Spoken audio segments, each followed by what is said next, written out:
There's just no place like it. Bark River International Raceway. That giant launch that sends off-road trucks sailing for days. The off-camber sweepers that catch unsuspecting drivers by surprise.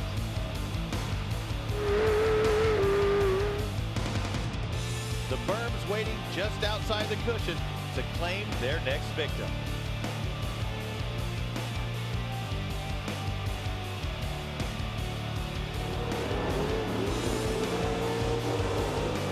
The Midwest hospitality that thousands of fans enjoy at Bark River stops at the catch fence. This racetrack isn't for the faint of heart. You'd better be ready to send it when you get to the Michigan UP. CJ Greaves showed no fear the last time he attacked Bark River in both Pro 2-wheel drive and in Pro 4-wheel drive. And hometown boy Kyle Kleiman put on a pro-like show in front of his loyal fans. Who are the racetrack favorite today, and who will suffer its wrath? TORC, the Off-Road Championship, starts now from Big Bark River.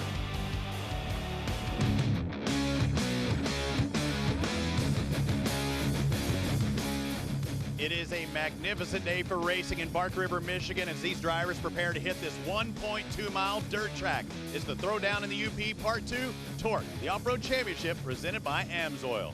Hello, everyone. Welcome once again to Bark River, Michigan. This place is awesome. Joined by Johnny Greaves, who will be racing in the Pro 4s a little bit later, the three-time TORC Series champion. And Johnny, we've talked about, the competition, driver on driver in the TORC Series. But what about this track in particular, Bark River? It has so many nuances. Well, what we're seeing this year in Bark River is the terrain is changing quite a bit. We're seeing a lot harder base than we've seen in the past. So it's the guy who's going to read that terrain early enough. We're seeing blue grooves setting in way earlier than we have in the past. And this cushion that we used to be able to get up against, it's pushing out and it's pushing out. And we saw in the cemetery turn yesterday in the pro lights, these guys are almost going right off the edge of it, And when they do hit it, they're just sticking. And so the guy who can read the terrain, know when to use the blue groove, know when it's going to dry up on the bottom, is going to be the guy that's going to come out on top. I know you at home are watching and going, is Johnny not racing? Yes, Johnny will race Pro 4 today. Luke Johnson will fill in your position, but unfortunately yesterday you had a mechanical failure. You went from the points leader to now second behind your son CJ. What's your mindset going into today? Well, it's definitely a tough deal. You go from an 8-point lead, we break a gear in the front diff. I got to sit and ride around and watch him take the lead and count points, and I go from an 8-point lead to 2 points back now. So, fortunately, it still is my son, CJ. We're all under the same tent. That's a good thing. The bad thing is today it's on. Dad wants his 2 points back. I bet he does. Well, a guy who had a great race yesterday, Kyle Kleiman, he lives just right around the corner. He takes the victory in the Arturo Tire Pro Light, and Kate Osborne caught up with him earlier. Well, yesterday was nearly perfect for you, Kyle. You had a great start to the race. You held off Kyle Hart the entire way, and you finished on top. What is the strategy for repeating it today? I mean, it comes down to consistency. It's, basically the same thing. I got to make sure I make every line I got to hit perfect, because I know any little bobble I make, he's going to jump on it for sure. All right. Well, the real question is are there really any Kyle Kleiman supporters here at Bark River? I guess so, guys. Yeah, there are a ton of Kleiman fans here, both Cody and Kyle Kleiman, and there are the pro lights lined up. You might see a Pro 2 mixed in there as well. We have a ton of racing today here at TORC, the Off-Road Championship, presented by AMSOIL, led by those Arturo Tire Pro Lights, and it's been a tight points battle for most of the season as well. 30 points now between first and second after a mishap by Travis Dinsmore yesterday. And Johnny, how hard is it for you as a racer? Is it easier? I know it's a hard time for Ricky Johnson, who can't be there this week. How hard is it for you as a racer to watch on camera and talk about these guys when you're not in the truck? I'm actually having a blast with it. You know, I never have really had it from this perspective, and it's a lot of fun calling this and watching what goes on in the behind the scenes. And you know, I'm gonna get my fill of racing yet. Me and CJ are gonna go head to toe here in Pro 4 in you know, the next hour and a half, and that'll satisfy my hunger for sure. How much information are you gathering, or can you see here in difference then? Because you've got a nice picture in front of you compared to when you're, say, up on top of the spotters tower. Oh, absolutely. This view is great, and for seeing how the dirt is developing in the blue groove and where the berms are, and I actually get a good bird's eye view of that back cemetery turn where you really can't see. You know, the best sight is up on the grandstands, and right. You still it's can't a long see. way. Yeah, you can't see the holes developing, like we saw with Rodney Vernippern yesterday. Went in that cemetery turn, just caught a hole, and whoosh, he was around like nothing, you know. And we took a good look around there today to see where that hole might be developing. I went to his pit just a moment ago, and I didn't see him there. Did he do any damage to that motor? I know you were concerned with that. No, it was ended up just being a seal in the tranny popped out, and you know, it was an easy fix. Unfortunately, you know, he had to round up another tranny, but easy fix. So he'll be back in it, and I expect him to run strong today. But this is a nice looking lineup today. Yeah, yeah. And we were talking about Rodney Van Epperen, who you'll see in the Pro 2-wheel drive here in just a bit. And before, want to remind everybody, ask us online questions you may have for Johnny, myself, Kate Osborne, or Luke Johnson, who will be also commentating here in a bit. And you see Luke on the front row. Hashtag TORC16. Throw down the hashtag TORC16. Ask us a question, something you may want to know, and Johnny will try and give you the scoop. I can't say 411 anymore because nobody uses that. They just use their cell phone and Googles everything. Yeah.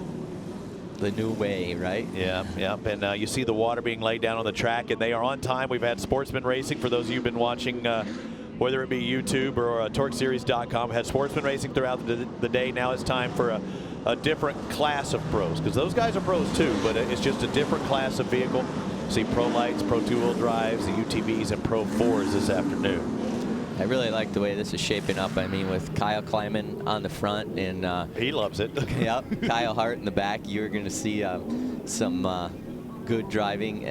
Luke Johnson on the front. I know he's ready to redeem himself from yesterday. A few mistakes, and you know, he likes this track, so I expect him to be running really good. They do invert the top 6 in order. That's why you see Kyle Hart back there, and there he is in that Maxxis entry, the orange truck. So they inverted the top 6 in the Pro Lights. A ton of racing today, starting off with the Arturo Tires Pro Light. We'll see some Pro 2-wheel drives as well as the UTVs and Pro 4-wheel drive. We have a big day of racing today, but let's take a look quickly back at yesterday, round number 9, and there is Kyle Hart, the series points leader. He had his problems, but not near as many as Luke Johnson. He went from bad to worse. Jumps back on the track to later do that in a one-handed double face auger with a triple twist. And he did a lot of damage, but the fastest guy on the track yesterday, without question, leading wire to wire, was Kyle Kleiman, and he leads today on the starting grid. Find your favorite driver, Kyle Kleiman, because he's 6th in points, starts on the front row. They invert the top 6. Luke Johnson next to him had to do a lot of repairs to that truck. Cam Reimer, Sean Morris on that second row. Sean Morris, a winner this year as well. Kyle Hart, he's the series points leader, the guy who had been chasing him down and come so close. Travis Dinsmore had a fire yesterday, blew a power steering hose. Andrew Carlson, a winner just 2 short races ago. Bobby Runyon having to do a lot of repairs to his truck. Jake Lunderby, one of his best finishes just off the podium yesterday. Cody Kleiman, Ben Rover, Andrew Cossack. This is a tight field. Look at these drivers. Any one of them can win today's race, Johnny. Yeah, it's definitely going to be exciting. You know, like I said, I can't wait to see Kyle Hart come through the pack. He's an aggressive young man, and he wheels that thing when he needs to, so this is going to be fun to watch. Watch out for Kyle Hart. He's in that Maxxis entry, 3rd row outside, but you get a lot of roost into this left. He's heading into the right-hand turn. Looks like a good start by Kleiman. Can Johnson hold that inside line? He has to if he's going to try and take the lead. Yeah, Kleiman definitely has the advantage on the outside. He's gonna run that cushion for the early part of the race because there's water down on the bottom, so look for him to stay up there a little bit on the cushion, spread it out a little bit. All these guys are going to have to work down low to get alongside of him. I don't think that's going to work. Travis Dinsmore in 3rd in the Slico entry, 43. As you see trucks banging, and one guy that didn't bang, Dinsmore didn't get into Luke Johnson there, the 14. They made contact yesterday. Dinsmore got a little too aggressive too early, and I said, Bud, if you just waited, you might have made a pass, but he didn't, and it really cost him. Yeah, it was unfortunate, and his whole day, you know, it kind of put a hurt on his points championship try. But you never know. We still got a lot of races left in the series, and things can change.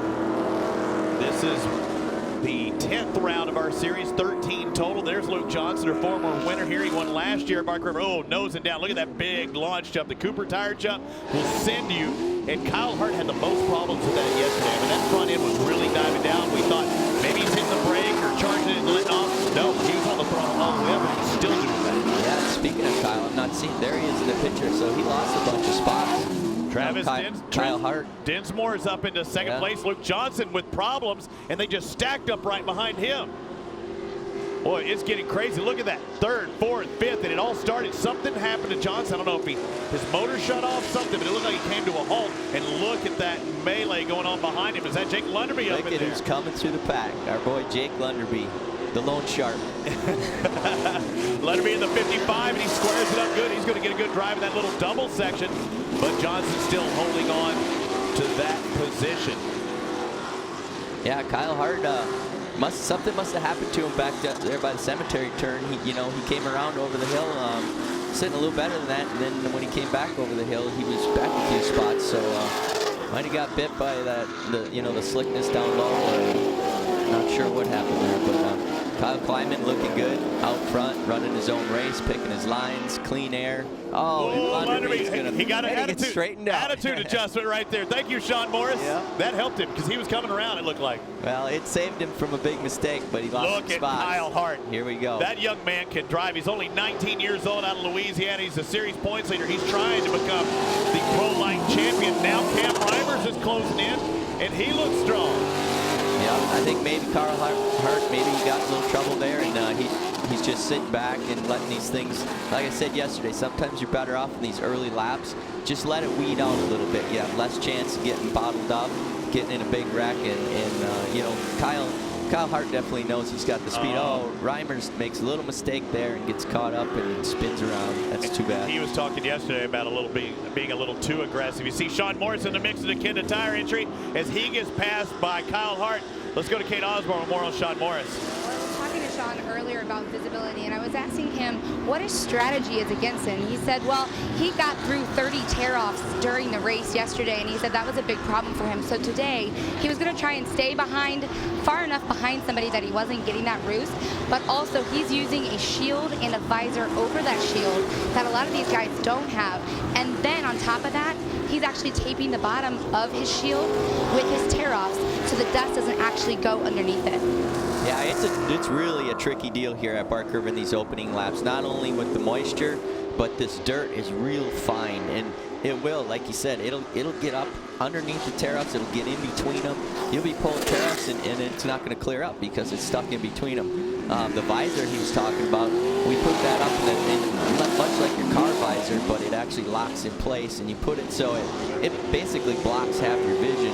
As the track clears up and some of the roost goes away, you start moving that thing back and back and back. And you know, I started with it down yesterday, and unfortunately I didn't get to run a lot, but man, it was packed, and I only had to pull a couple tear-offs because I could just peek up and keep my vision clear. It is so hard to race if you can't see it right now. Getting a face full of Kyle Kleiman dust is Travis Dinsmore, the fastest man on the track.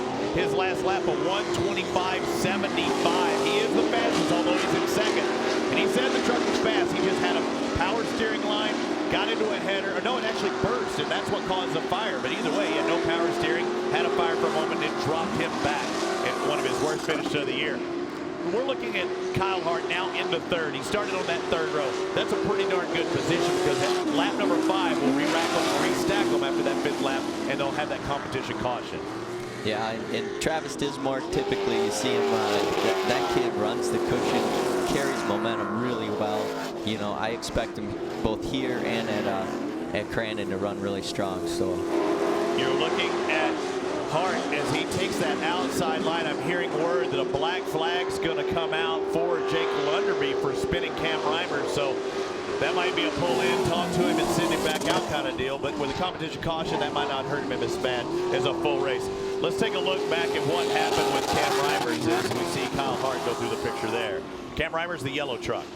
Yeah, Jake was just peeking up in the inside there, and I'm sure Reimer's protected a little bit, and Jake was pushing, and yeah, that's unfortunate. You know, that's. And when Jake's on the inside like that, he has to go low to high a little bit, and Cam's wanting to hold that inside line. But either way, it's up to the USAC officials. It is. You know, sometimes the call goes with you, and sometimes it goes against you. Right now, we've always seen a lot of aggression out of Travis Dinsmore. What would you be telling him right now in his ear if you were his spotter?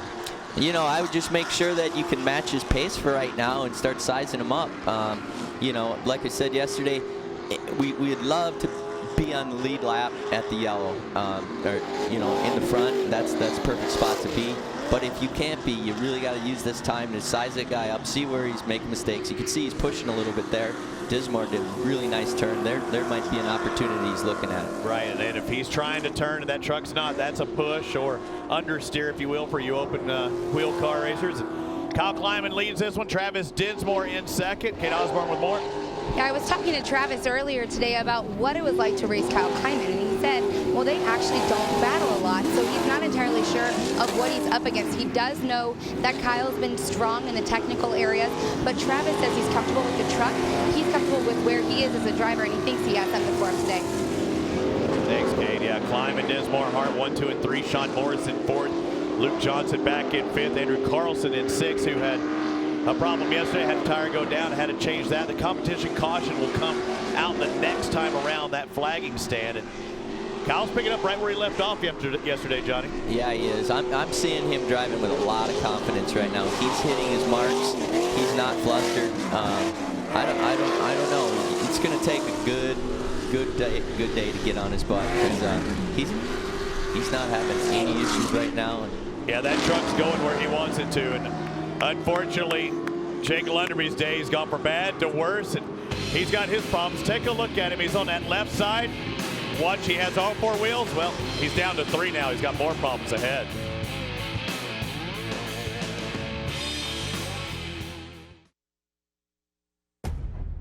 When it comes to guarding your engine, AMSOIL offers the next level performance enthusiasts demand. AMSOIL provides 75% more engine protection against horsepower loss and wear than required by a leading industry standard, extending the life of pistons and cams. Give the vehicle you love the above and beyond protection it deserves. AMSOIL, devoted to protection. Brakes on the left and the right. You got this? Got your brake levers ready? Okay. Go ahead, guys.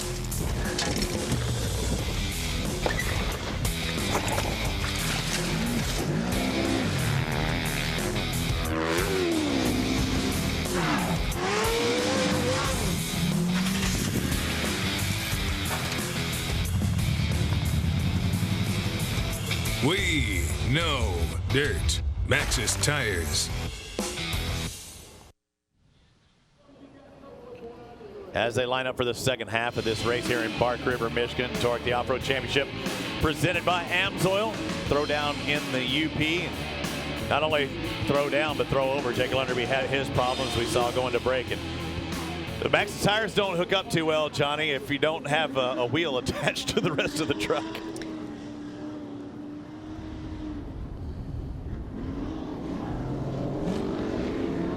There they are, lined up, the Arturo Tire Pro Light. The back half of this race ready to start. Kyle Kleiman, the winner at the last round here in Bark River.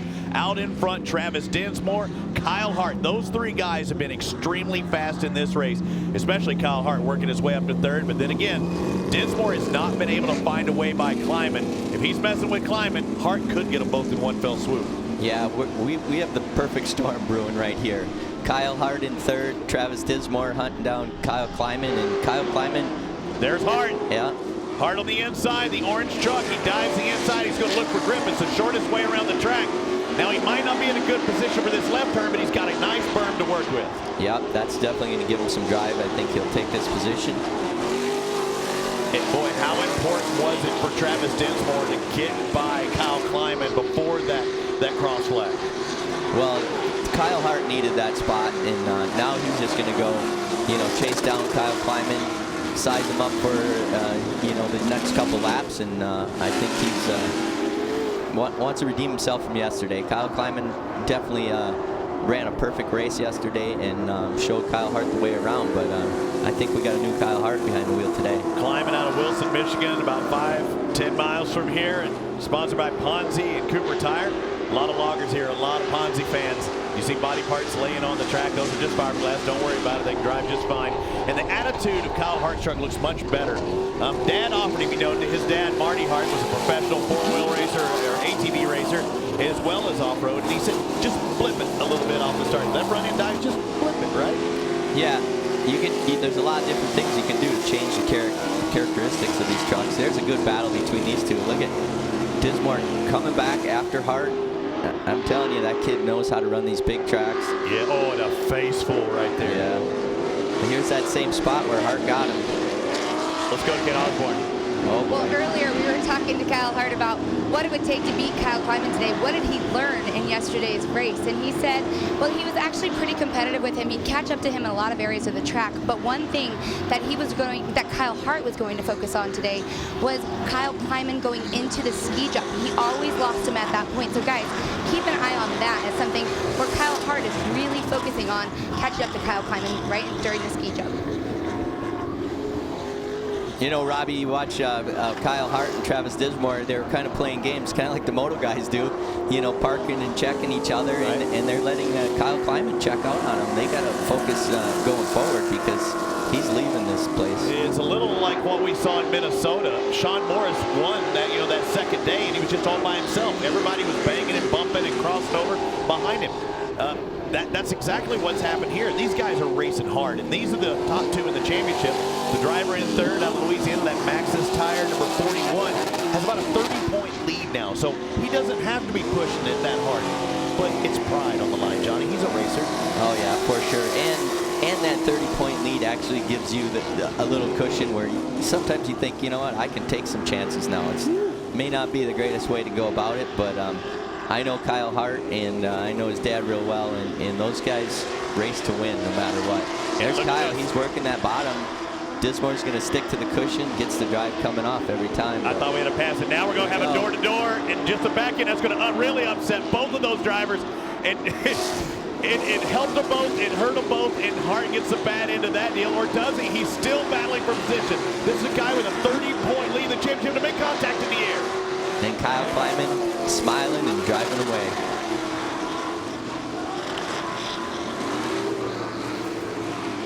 Look at these guys. Hear those motors whining. I think the track's in better shape today than it was yesterday. Yesterday, dustier at this point already. Yeah, and you're not seeing that black, blue group come in quite as early. We're probably going to see it here towards the end, which isn't that bad. But, the bottom, you've seen Kyle Hart. He's working the bottom. He made it work a couple times. Travis Dismore, that cushion is way better than it was yesterday. It's not so soft. He can lean on it. He's only 2 truck lengths out. Look at that. Look at that. That is being in the right place at the right time. Ricky Johnson says it each week. You're not going to make a pass if you're playing follow the leader. He didn't, and Kyle Hart took advantage. But can Dinsmore get the drive on the outside? Maxxis and Naturo going head-to-head in this tire battle. The Slico entry still holds on to second. Man, this is a heck of a race. Oh, this is a great race. It's 2 different styles, and both running 2 different lines. Hey, Cam Reimers has worked his way up into 4th. We saw him spin earlier. He's got a fast truck. What if he just wouldn't have had that spin that, the officials determined Jake Lunderby caused. Now, once again, Hart on that inside. He's right at that blue groove. He lands downside there. Again, side by side. This is right where the finish line would be. That could be the last lap pass. We only have 2 more laps to go in this Pro Light race. Yeah, that's one of the spots he's definitely he's working on. He's setting something up there. He sees an opportunity, and you saw CJ yesterday with Keegan, working that bottom early in the race, just trying to get it to come in. So towards the end, you have that option, and the rest of the field isn't running down there, so you kind of got to work it in by yourself. All right, let's take a look. Is Kyle Hart trying to set him up? So he needs the blip over this big jump. If he's on full throttle, that thing nosedives. And he flipped at that time, I believe. The lap before, did you see how nose heavy he was because he was on the throttle so much? It's hard telling a racer to let off, Oh, yeah. But it's also a pretty scary feeling when the air gets under that thing over that big jump and you're flying 200+ feet down there. pretty soon you're looking at the sky and the slap you get when the butt catches and just smacks the nose down and wrecks your head off the steering wheel. I can't imagine. I cannot imagine. As you see Kyle Hart trying to stay out of the dust, and Cam Reimers is closing in with about a lap and a half to go. You see Reimers in that liquid wrench, number 21, trying to sneak into the picture. Can he get in the podium? These guys keep banging. It's quite possible. White flag's coming up next. Yeah, now here's that. Oh, we're seeing Kyle Kleiman just doing his thing. And spotters are telling him, buddy, don't miss a mark. Just drive it home. White flag. Do you even say anything to him? I mean, just let him drive. Oh, pushing wide a little bit there, Dinsmore. I think it's a little farther than he wanted to go. Yeah, so Kyle Hart's going to have to work something out here pretty quick. I think you're going to see a little bit of desperate move coming. Man, he's on it right there, Johnny. He is pinned. He's making up time. Look at Hart in third. That was a nice slide there. Yeah, and he initiated so early, and he just stayed on it. Not many corrections out of the way. But there's one right there. He set up in the air. Off that jump, yeah. This is, again, coming in that big launch jumps where he noses down a lot. Here we go. This is a perfect spot to set somebody up. You got to get a straight run through these whoops, and then you can move back over on them as they exit. Dinsmore's getting a little out of shape. Kyle's going to dive to the inside. And both of them would have about the same line, though, on exit there. Not much difference. That was a good couple of turns for Travis Dinsmore, even though he was sideways. So we're going to come to the last section here. We see Kyle Kleiman just doing his thing. Just driving it home. Don't make a mistake and let these two battle it for second. And Kyle Kleiman keeps moving up in points. This is the race for second. The guy out in front has pretty much checked out the entire race. Only one more turn to go. He sees that little double. He can take whatever line he wants. Ponzi is number one again in the lights. Kyle Kleiman with his third victory. Naturo Tire Pro Lights won a race for second place. As Travis Dinsmore, a little redemption for him yesterday in second. Kyle Hart, another podium finish in third. We'll talk to him when we return.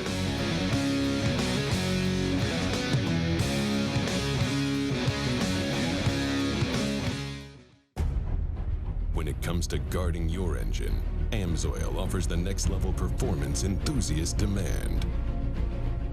AMSOIL provides 75% more engine protection against horsepower loss and wear than required by a leading industry standard, extending the life of pistons and cams. Give the vehicle you love the above and beyond protection it deserves. AMSOIL, devoted to protection.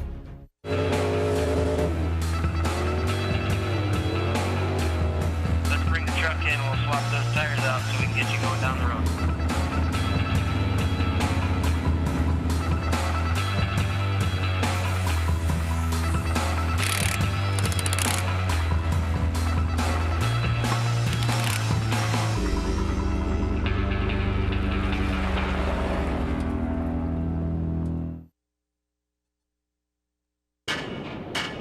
What would happen if the side-by-side had more power than it ever needed, a smoother ride than ever expected, and as much storage and customization as a pickup truck?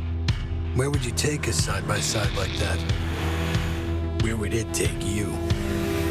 Step behind the wheel of the new Bad Boy Stampede 900 4x4 with 80 horsepower and see for yourself what would happen. Everyone has their daily routines. Some of us thrive on adventure, the thrill, even just a little family time. We live for the weekend. Whatever your passion, Kenda Tires is there for you. Kenda Tires, designed for your journey.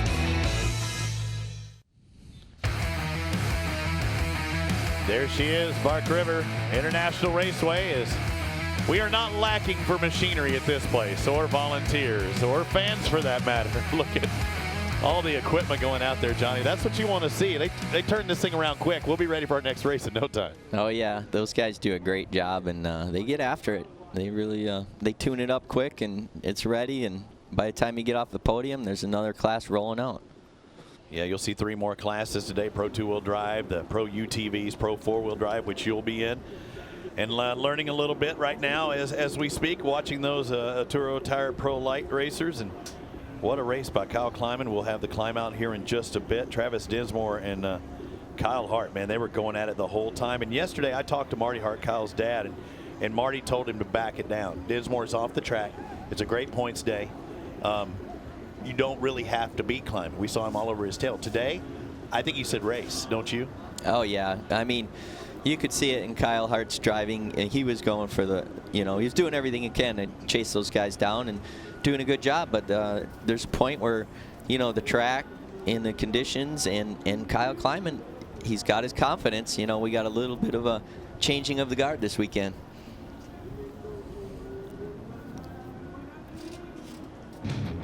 TORC, the off-road championship, is brought to you by AMSOIL, devoted to protection. Maxxis Tires, we know dirt.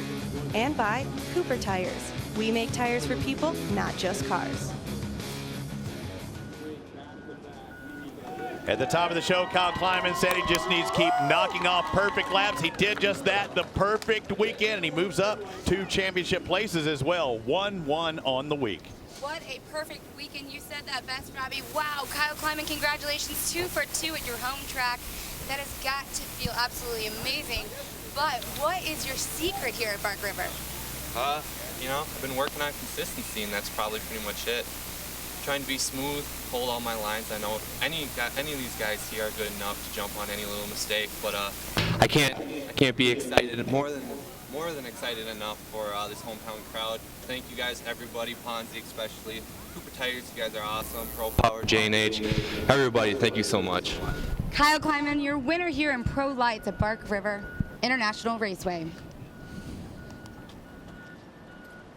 The finishing results here in the Pro Lights. We have Kyle Kleiman taking the victory over Travis Dinsmore. Kyle Hart, Cam Reimers works up to 4th. 5th spot, Luke Johnson. Bobby Runyon, a 6th place finish. Didn't even get to see him in the picture, and he's driving with an injured truck this week, and they were having to weld parts onto that thing.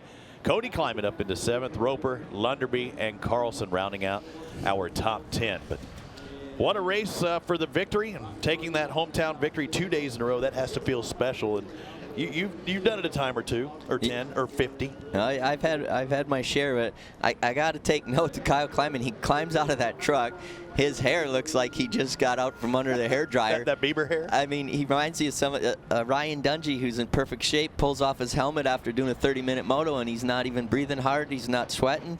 The kid he's got confidence. He's comfortable, and there's nothing upsetting him right now. So he's going to be a new player. 2nd place, Travis Dinsmore. Man, he gave it his all. Couldn't quite get the victory, but he has to be happy beating Mr. Hart. Yeah, I think this is a victory in and of itself. This race was not just getting on the podium. This was a championship points race for you against Kyle here. You told me earlier today that it really hurt yesterday. It did, this championship points thing, and you missed out yesterday. How much were you thinking about that today while you were battling Kyle? Oh, it's definitely the top thing on our mind right now. This championship means a lot to us and our team. It really hurt yesterday, catching on fire and not finishing the race, but it was a redemption day for us here today, and we proved we can run with these guys, and we have a shot at this championship.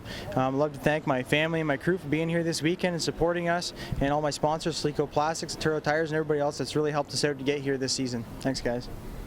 Travis Dinsmore, 2nd place here in Pro Lights. Congratulations. And looking at the points, he made up 2 points on Kyle Hart. There's still 3 races left to go in this 2016 season. Cam Reimers holds position in 3rd.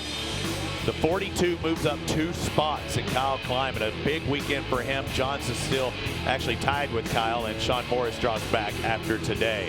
Let's go down to Kate Osborne, who's with Kyle Hart. That was a heck of a battle. That was awesome. Yeah, Kyle Hart's saying right now, that was a heck of a battle against you and Travis. That's exactly what you said. You said it was awesome.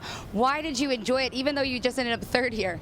Oh, the track is one thing, but when you race, I'm not going to say that it was a clean race, but there's a fine line between tough, rough racing and just out of control, but that was just rough racing at its finest, and that was one of the funnest races I've been in. Me and Travis, we were banging on each other, we were both going for the top, and we come out on the short end of the stick with third, but I'm happy we're keeping forward with the points, and we still got a little bit of a gap, but he made up 2 on us today, but we'll just keep it rolling to Charlotte, and I couldn't be here without all the help from the guys over at Maxxis. They do a great job in and out, taking tires right before the race to get something checked out, and they ripped it apart and got it right back to us, so hats off to them, and AMSOIL, Fiberworks, Fox, Dynamic, ATD, and everyone else behind me. Thank you. Kyle Hart, another podium finish for him in Pro Lights. And we still have more racing to come. The Pro 2-wheel drives coming up next. Kyle Hart actually started the year in Pro 2. Just needs a little more financing. He'll be back in Pro 2. But the big boys in Pro 2-wheel drive, more horsepower, more suspension, bigger tires, they're coming up next.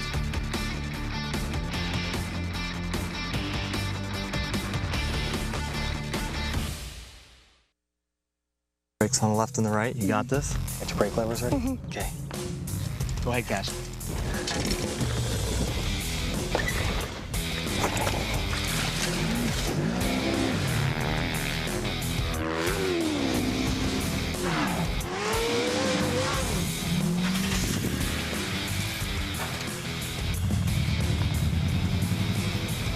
We know dirt. Maxxis tires.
As they're doing the track preparation, getting ready for our next race, the Pro 2-wheel drives. You see all the course workers taking care of business. Everybody up in the stands going to stretch their legs just a little bit, grab one of those famous Bark River Bloody Marys or daiquiris or screwdrivers or just a Bark River water if you want one.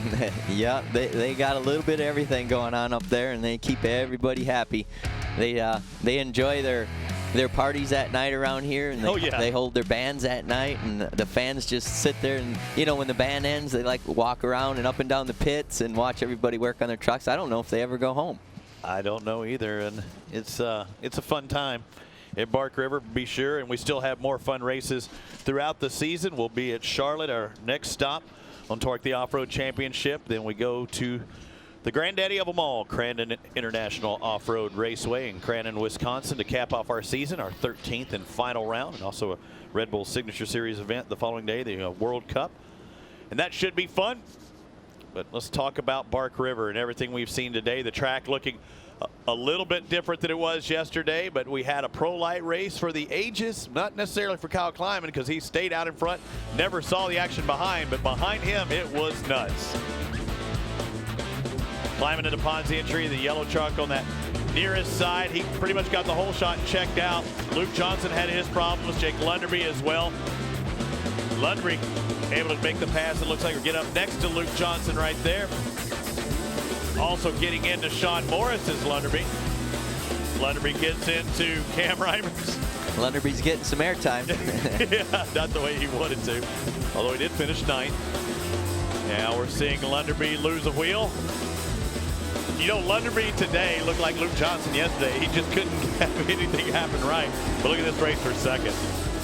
Yeah, it was like Kyle Hart said. I really like what I heard out of him in his interview. He recognizes the difference between you know, a dirty race and just an all-out battle. And here's 3 guys, maybe these 2 more than any, just battling for that position and having a good time. And he can get out of his truck and really appreciate, man, that was fun. I mean, those are the best races, win or lose or draw.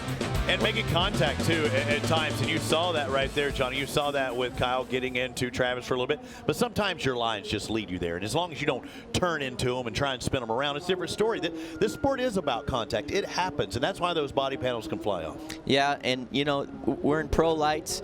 They're underpowered, you know, the track's slippery. You're going to use up a lot of the track if you're going fast, and that's what we saw. These guys are, you know, working the outside, crossing over with Lunderby and Reimers.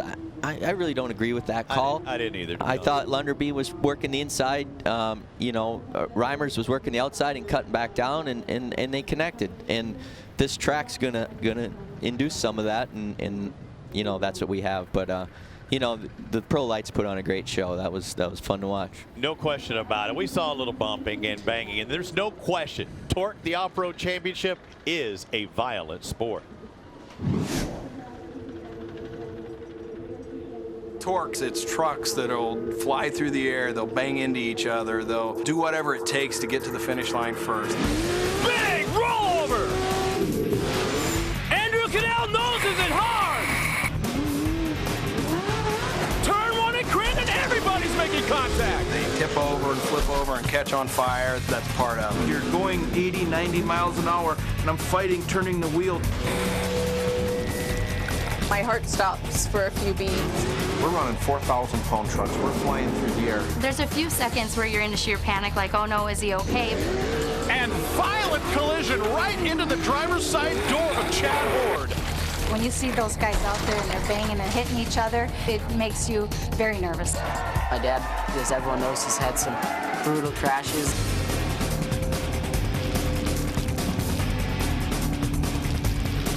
I just pray a lot that nothing will happen. It's a violent sport.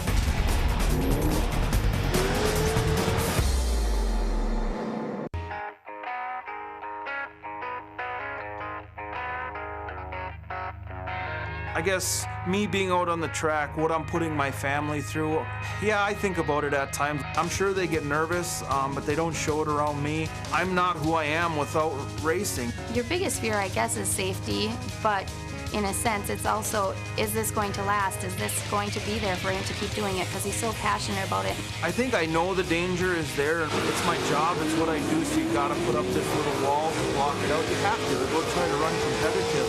But if I was sitting at home watching these trucks, if I was a spectator and come and watch, you're like, man, these guys ain't wired right. And we're probably not.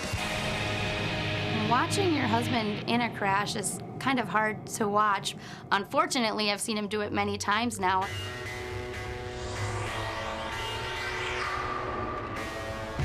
A couple years ago at Crandon, it would be my first Pro 2 race. About 3-4 laps into the race, and I drifted up onto a bank, and there I go rolling. Chad went into the back section of the track, and he was near Van den Heuvel, another red truck, and the announcer said, and the red truck goes over, and I was thinking, oh, please not Chad. In the Argonne turn, a red truck goes over, big time crash. You can hear the roar of these engines coming at you. As you're flipping, you don't know, is my head, my roof facing towards these guys? Once we stopped, the fluid started running, and I could hear the track workers hollering as they're running towards the truck, fire. Those are the thoughts you don't want to have as the racer's wife. And as soon as you hear that word and you know there's fluid running around you, it's like you go into a panic attack, and it gets worse. Faster you try to go, the worse it gets.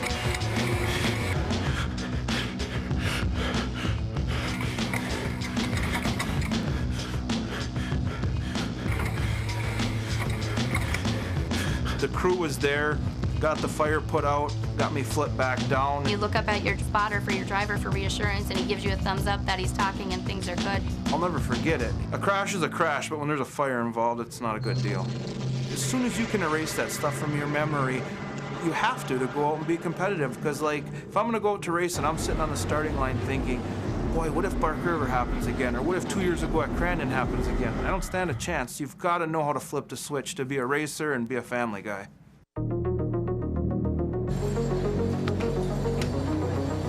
My wife, Colleen, she's been in it just as long as I have, and she's been here and she saw everything we've ever done. This is his sport, this is his livelihood, and this is what, you know, so I just pray that everything will work out. You know it's heart-wrenching on him when something happens. You hate to see your husband, you know, break a back, break a vertebrae, do anything, you know. Now she's got her son in here, Keegan, running this, and now it's double trouble on her, so. Just pray, and I pray to God that we'll keep him safe. You know, what happens, happens. We'll have to deal with it then.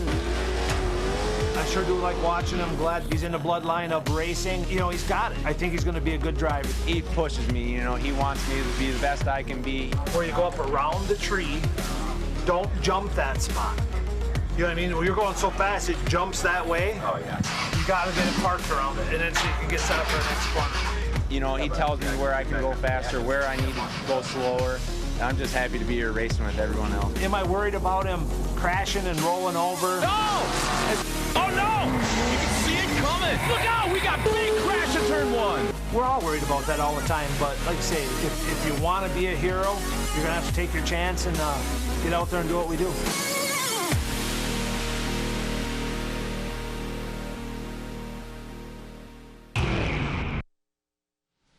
Yeah, violent. That would be a good word to put it, right? It's definitely a rough and tumble sport. You know, I sit there and watch that piece, and I remember so many of those that I went through and put my family through, and you know, they have some tough skin nowadays. So what is it? We bring it in flies. That's new. That's a Bark River bug or something. New deodorant I'm wearing is really bringing them in today. But people think that just because you've got a roll cage around you and you're strapped in with a harness, that it doesn't hurt. They're wrong. It does hurt. It hurts a lot. I mean, the one crash you saw of me at Crandon where my hands are flying around and my head's up against there, that was the older days when we didn't have, there wasn't even head and neck restraints, and I didn't have gloves on because it wasn't even mandatory, you know. When you think about that now, that's crazy. But I went to the hospital that day. I had moved my heart a little bit. I moved my lungs a little bit. You know, I had to stay there for 3 days so they could monitor it and make sure everything was going to be all right. They said, I think they told me the G-forces my body saw was like dropping out of a 3-story building. It wasn't the drop that got you, it was the sudden stop. Right? That's right. That's what they say about skydivers. All right, one of the guys we saw in that piece was Chad Horton. I think Kate Osborne's caught up with him. Yeah, we have Chad down here kind of waiting it out a little bit. You look super calm, collected, ready to go, and yet yesterday you were battling so hard for that top podium spot. You told me that you have been kind of figuring out your strategy, which is to get out front and really just get after it because you know you have a great truck. Is that your strategy for today, or what are you going to be doing differently if not?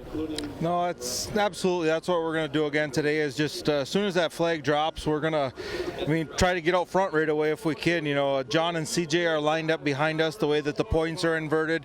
We have Scott alongside us, Ross and Mike out in front of us. There's 6 trucks right there you could throw a blanket on at any time throughout the race, but my plan is to just try to attack at the guys in front of me and just get out front and let them guys kind of mix it up, use their trucks up. Yesterday I was leading at the halfway point. You're feeling really good, and then here they come, but if you're that guy in second or third, gives you another chance. But we're just gonna run hard, see where we're at the halfway point. And I would say the last 4 laps of the race we're really gonna count today. Well, another thing that we were mentioning about this entire weekend is it's a few of your hometown tracks, and you being one of them. How much would it mean for you to win here, knowing that you have all the support?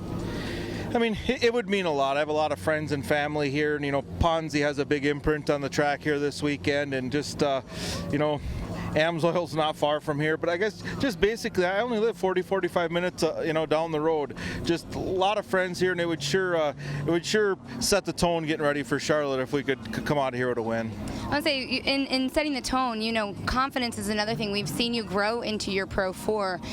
Last year we talked about how it was getting comfortable, getting situated, and this year you've really come out in a completely different mindset. What was really that transition? I think the biggest thing was, when we left Pro 2 years ago, we had 5 wins. It was us and CJ battling. Then we went to Pro 4, and it just like we became that guy. We were just part of the field. I wasn't counted on to win. I wasn't expected to win, and that really bothered me. It really bothered our team. We went in the off season, did our homework, came back out. Now when we get to that starting line, we're one of the teams that can win, and it's a good feeling. And once that momentum starts, it's hard to stop. All right, guys. Hey, Kate, I just wanted to bring to Chad's attention that I really appreciate his his game strategy. Now I got that one figured out. Maybe she could do an interview with Scott Douglas and CJ real keep quick. him rolling Yeah, in. let him know that though, Kate, since he's next to you. He can't hear what we're saying. So yeah, no, they're laughing. Johnny and Robbie are laughing in the booth because they're like, "Why don't you just bring in all the Pro 4 guys? Why don't you just bring them all in before we get out there?" Johnny's like, "Yes, okay, yes, yep, all right. I'm taking notes." Anything you guys have for him? Do you have any questions? No, I think that pretty much covers it. Yeah, Now, I pretty much learned all I need to learn. I know where he's going to run now and what his plan is. So Right, you have the whole game book. one of the biggest wrecks I've actually seen in TORC was with Chad at that one tire just before he gets to that finish line. Does he still think about that one tire and the big crash? You know what? I think Chad's now realizing, Johnny, you're on the other end here. What do you have to say to Johnny? I guess, John, if you're lined up behind me, I'm going to the front in the first half a lap, so let's go there together. Sounds like a plan, Chad. I'm going to throw a rope out and you can tow me there. You'll throw a rope out and you can tow him. All right. Thank you, Chad. Thanks a lot, Kate and Chad Horton. Yeah, I don't think he was really expecting that. But then again, this is a position, yes, you're here next to me, but you could listen live at TORCseries.com and hear everything that's happening during the races and or race time. And you see the Pro 2-wheel drives lining up. They will be the next class of competition coming up. And Chad Horde and Johnny Greaves, CJ, and Ross Hook, and the rest of the crew, Mark Kwame, will be in the Pro 4s. Scott Douglas, our last race of the day. Also have some Pro UTVs mixed in as well, the stock and mod classes. Racing together, scored separately. It's going to be a good day. Ari Leindyke Jr., I know we reported yesterday that he had a wheel problem. It wasn't the wheel. He actually had no hub. So the wheel was fine, but the hub was not good, and it was not attached to the truck. So they've got that sorted. He's also been having some brake issues on Ari Leindyke's truck. You see him starting on outside pole. Nick Tyree had the motor shutting off. He's having a fuel pump issue. He had a fire, remember, a couple weeks ago, and I think it caused havoc. But I think they might have gotten things sorted out with Tyree's truck. Yeah, I'm looking for some good things out of Tyree. I watched him in practice. I mean, that guy was running the lines good. He was on the gas. He was hitting his marks. I was like, is that Nick Tyree driving that thing? Because that's a different Nick Tyree I'm used to. So I think being on the front row here, it's going to fire him up. And if he clears Ari early, I think Tyree's going to get out in front and run away a little bit. And we've got this attack fly in here. I'd like to welcome everybody on Facebook Live. There's one fly in here, Johnny, that is going to drive me absolute crazy. Yeah, he's persistent. These Bark River flies, they don't get much to eat. So they're in here seeing if they can get any of that West Coast blood. Bark River attack flies. Nick Tyree, Ari Leindyke, Rodney Van Eperen. You talked about him hitting that hole. He did a nice pirouette, nice ballet move. Not so good in TORC the Off-Road Championship. Brad Lovell. Also, Keegan Kincaid in there starting in 5th position. 5th and 6th, and your son, CJ. CJ's had success here, both 2s and 4s. He's won half of the races that he's entered in Pro 2-wheel drive at Bark River. CJ's been having success everywhere he goes, you know, and it's great to see. The kid is just very confident, and he's got everything clicking.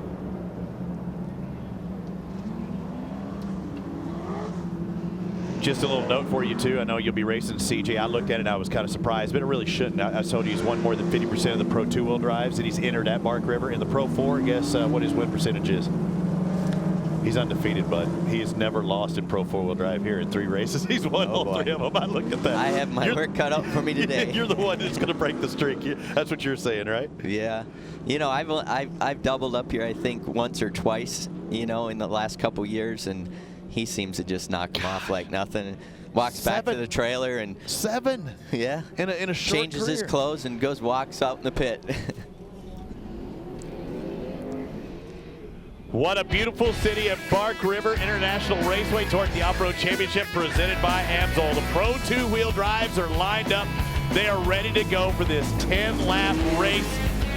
A race that is also valuable championship points. As series points leader, CJ Greaves has a 22-point advantage over Keegan Kincaid. On the front row, Ari Leindyke Jr. Next to Nick Tyree, Brad Lovell, Rodney Van Eperen. On the second row, third will be CJ Greaves and Keegan Kincaid. We inverted the top 6 in starting order. Mike Jiggins, who had a couple of podiums yesterday, and Jason DeGrave, number 72.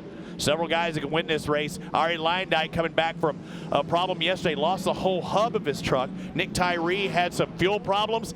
He's back and he thinks he's solved that problem. But watch the guys on that third row. How can they start the race? Can they get one or two guys initially, or do they have to battle one at a time to start it off? Here we go. Rodney Van Epperen also in the field on the second row. Look out for him in the MMI truck.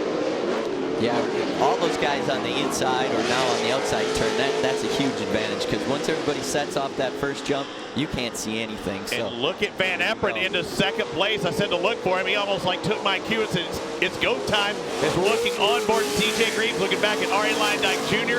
And CJ knows that Keegan has worked into third, and there's two guys in between him.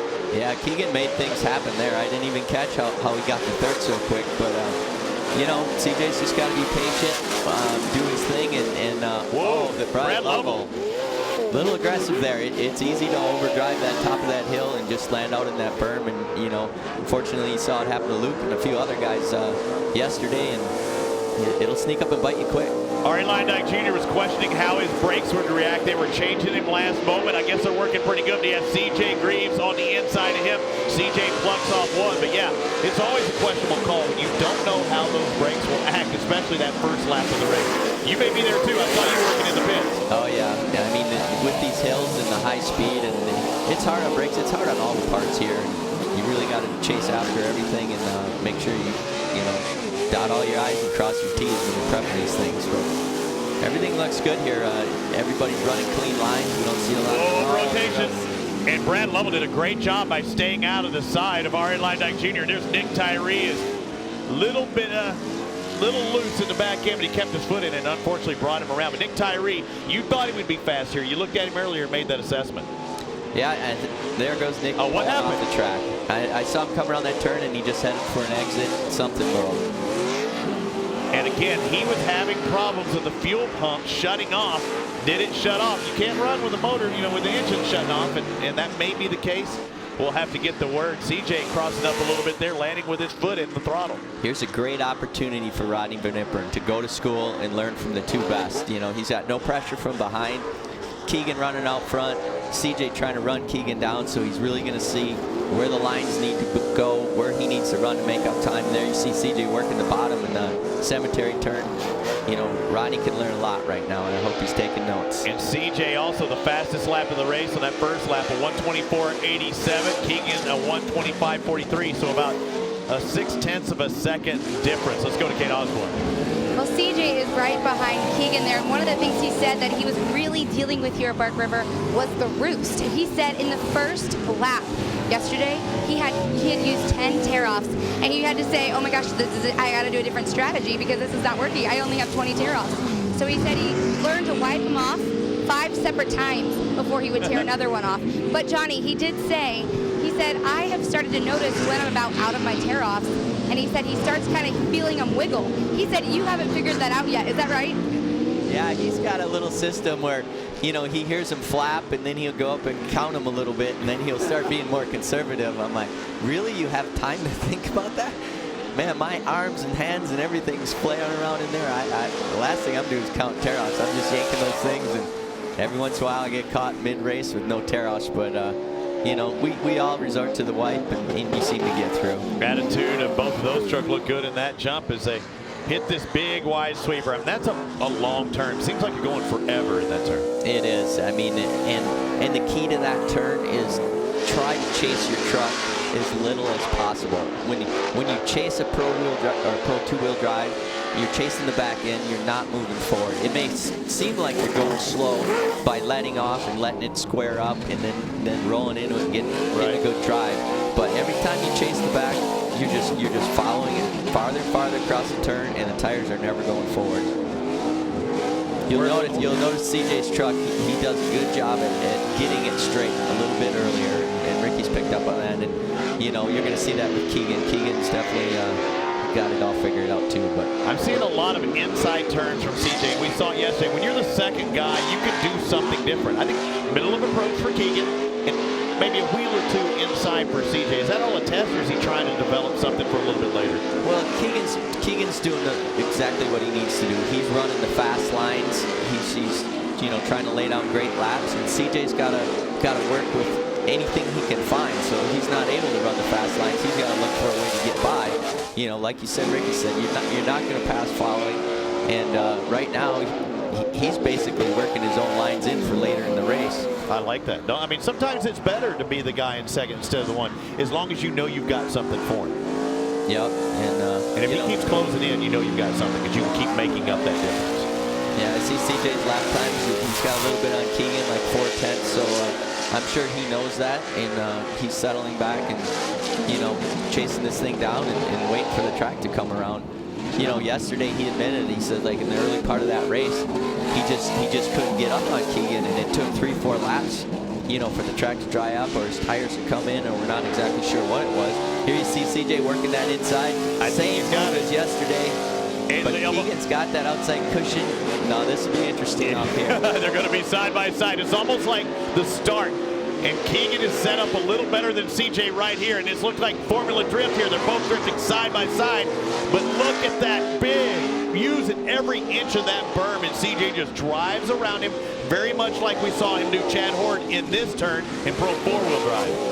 Yeah, that kid, he knows when to set you up to make you think he's going inside on you. And then he goes outside. And that's what he did to Keegan there.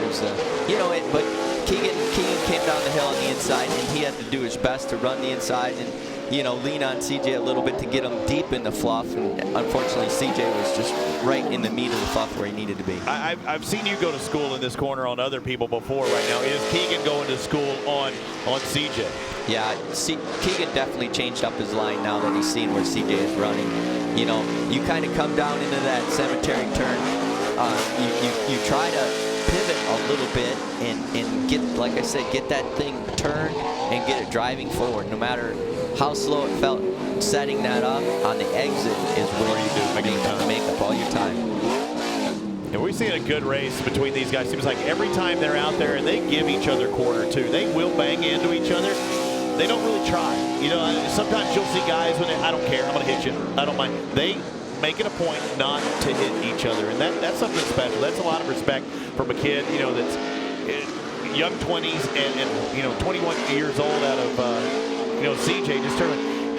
How do you do that? How do you do it? Is it just from all the years in racing that you say you developed that banging's not going to gain anything? Well, really, that's what we did. Is right from the get-go, we told CJ, you know what I mean? You want to learn, you want to race these guys with respect, and you'll get your respect back. And you're going to learn which guys aren't going to give you it back. Well, there's a lot of respect between these two, and right now CJ Greaves and that Monster Energy Toyota out in front.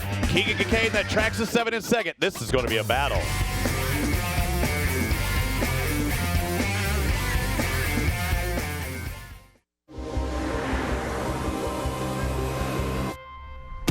There's a lot of performance hidden in these tires. These tires are insanely good. Selected as a Consumer's Digest Best Buy. If this is what experts thought about Cooper tires, imagine what you'll have to say. They're impressive on all surfaces.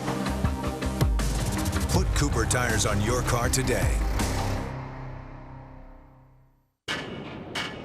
What would happen if a side-by-side had more power than it ever needed, a smoother ride than ever expected, and as much storage and customization as a pickup truck? Where would you take a side-by-side like that? Where would it take you? Step behind the wheel of the new Bad Boy Stampede 900 4x4 with 80 horsepower and see for yourself what would happen.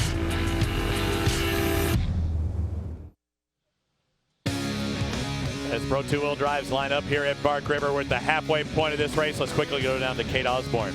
Well, a disappointing day for the 91 truck, Nick Tyree. He was sitting pretty well and running fast at the top there, but he then felt his tranny slipping, and he said he smelled something that was burning. And rather than push it too hard and break something further, he pulled off. Bad day for Nick Tyree.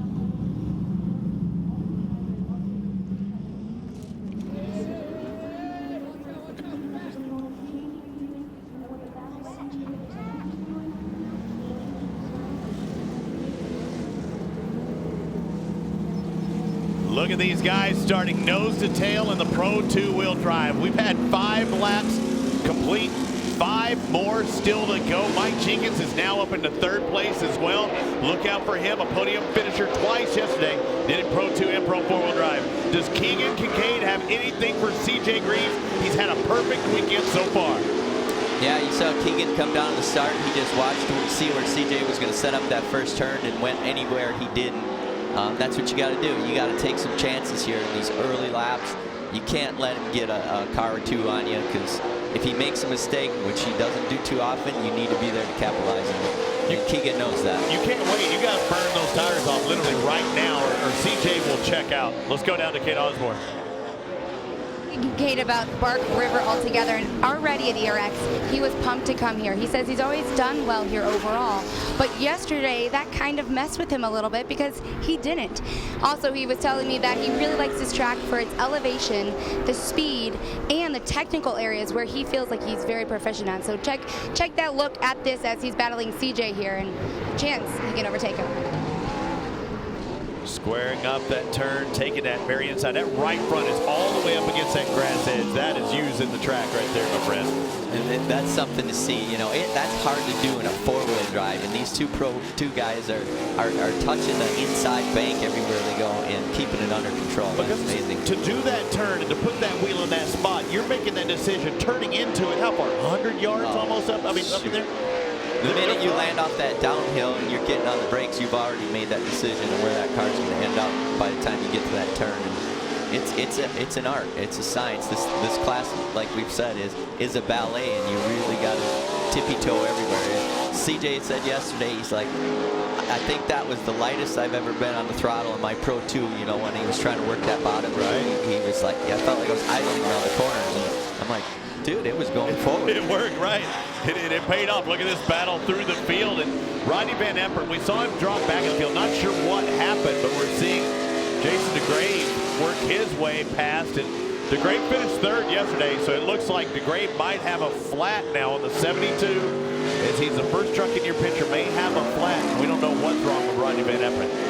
And he's been fast. I'm so glad to see Rodney in the Pro 2-wheel drive, because he was so fast in the buggy. It didn't seem like he had much competition in that category. But in here, I think he's having fun. He is. Let's go down to Kate Osborne. I was talking to Jason DeGrave about actually his friendship and relationship with you, Johnny. He says you've been such a mentor to him, and it's been something that he was so excited when you were calling him to get into a Pro 2, but he was really a little concerned because not only has he sat out a season or 2 in a Pro 2, it had been 17 years since Jason had been in a Pro 2 truck as of here at Crandon before a couple of races ago. So he was a little concerned, but he really appreciated, Johnny, all you've done to help him get back into a truck. Yeah, it's really great to see Jason get back in the seat, and especially in a Pro 2. You know, he did a little bit of Pro Light years ago. Now he took the big step. That's an old Jeff Kincaid truck, so he definitely bought a good piece, capable of running up front. Here we got CJ and Keegan is not going to let him go today, that's for sure. No. Keegan's saying, you know what? You taught me something, and now I'm going to take something back. I like the way that Keegan's doing that turn right there. He's really outside. I don't think that you can offer that inside line if you're CJ, but if you're Keegan, you can take a few more risks behind. Yeah, what I'm seeing is Keegan's kind of adopted what he was doing and what CJ's doing. Look at that. And making some time in that cemetery turn. But, you know, he definitely is picking up on some lines and adapting, and I think we're going to see a race before this is over. Their last lap separated by about 0.3 of a second. The fastest lap of the race was 1:21.26. That was that last lap for CJ Greaves. The 7th entry of Keegan Kincaid, a 1:21.56. So right at 0.3 of a second. It sounds like the tire has finally come off of Jason DeGrave's truck, and let's take a look. Left rear, she's on, doing all that damage. How much money is that costing? Not just for the tire, but for the fiberglass panels, and finally hits the eject button. Oh, there's brake lines and brake calipers and shock tubes and all kinds of stuff getting damaged at that point. We saw Keegan come off that the start line jump, and he landed and got a little sideways in that blue groove and stepped out, and that's all it took. Now you see CJ with, 3-4 car length gap. I think he's going to settle in and probably hold that position and do what he's done the entire season. Yeah, probably drive it home. I mean, CJ Greaves was out in front. negligible advantage for him in this race, even though Keegan Kincaid is behind him. Last year when he won Pro 2-wheel drive, he had 6 victories in the season. Right now, up till this point, he's already had 6 victories in 2016.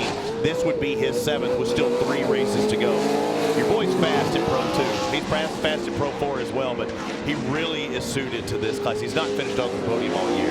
Well, we were real concerned when we got him into Pro 4 also how that was going to affect his Pro 2 program, because it's 2 different beasts. And now we got the stick shift in his Pro 4, and you really can drive that thing aggressive. And I was really worried about that. And he's like, Dad, I got this. I've asked Ricky Johnson this before, but what's your attitude as you see Keegan get out there in the fluff, and maybe not where he wanted to be, but you've raced motocross. It's like riding a 125 in our day, a 125 and 250, as in the way that they handle the pull. I think the 250 makes you faster on the 125, and I think the scream in the inch of the 125 makes you faster on the 250. Do you think that's true? The 2's helping him in the 4s? Yeah, well, it definitely teaches you a ton of car control. If you can drive Pro 2 good, you're going to jump in a Pro 4 and you're just going to be like, look at this. This is easy. You know? Right. Nothing to this. The thing goes everywhere I want it to go. But then you got to adapt the style of a Pro 4 where you kind of got to huck it in. Traction everywhere. Right? Rotate it, because sometimes it makes too much traction. But then now you'll see CJ in the Pro 4, and that guy has figured out a way to kind of drive the Pro 4 through the turn and carry a lot of momentum coming out. So we're all trying to figure out what the best way is around this track and how to beat him right now. Well, right now he's going for the perfect weekend, and he's got about a half a lap to go, and he's going to win his 3rd race in 3 tries at Bark River this year. CJ Geary's had a 2.1 second advantage the last time they crossed the stripe. Kincaid in 2nd, Mike Jenkins in 3rd, Brad Lovell up to 4th, Art Leindyke Jr. Trying to finish the race, and it looks like he's finally going to do it. He's back there in 5th. I know, I mean, small victories, and that's what Ari's got to be looking at right now, and I feel bad for the Gunk Mobile. It's just had quirky, crazy things happen to him. But this kid, he didn't start off the year the best. In Dallas, he finished 2nd and 3rd, but he's won all but 1 race since then. This is CJ Greaves, and he's now won 6 races in a row in Pro 2-wheel drive for 2016, and he extends his points lead by 2 over Keegan Kincaid. We'll talk with our top 3 when we return.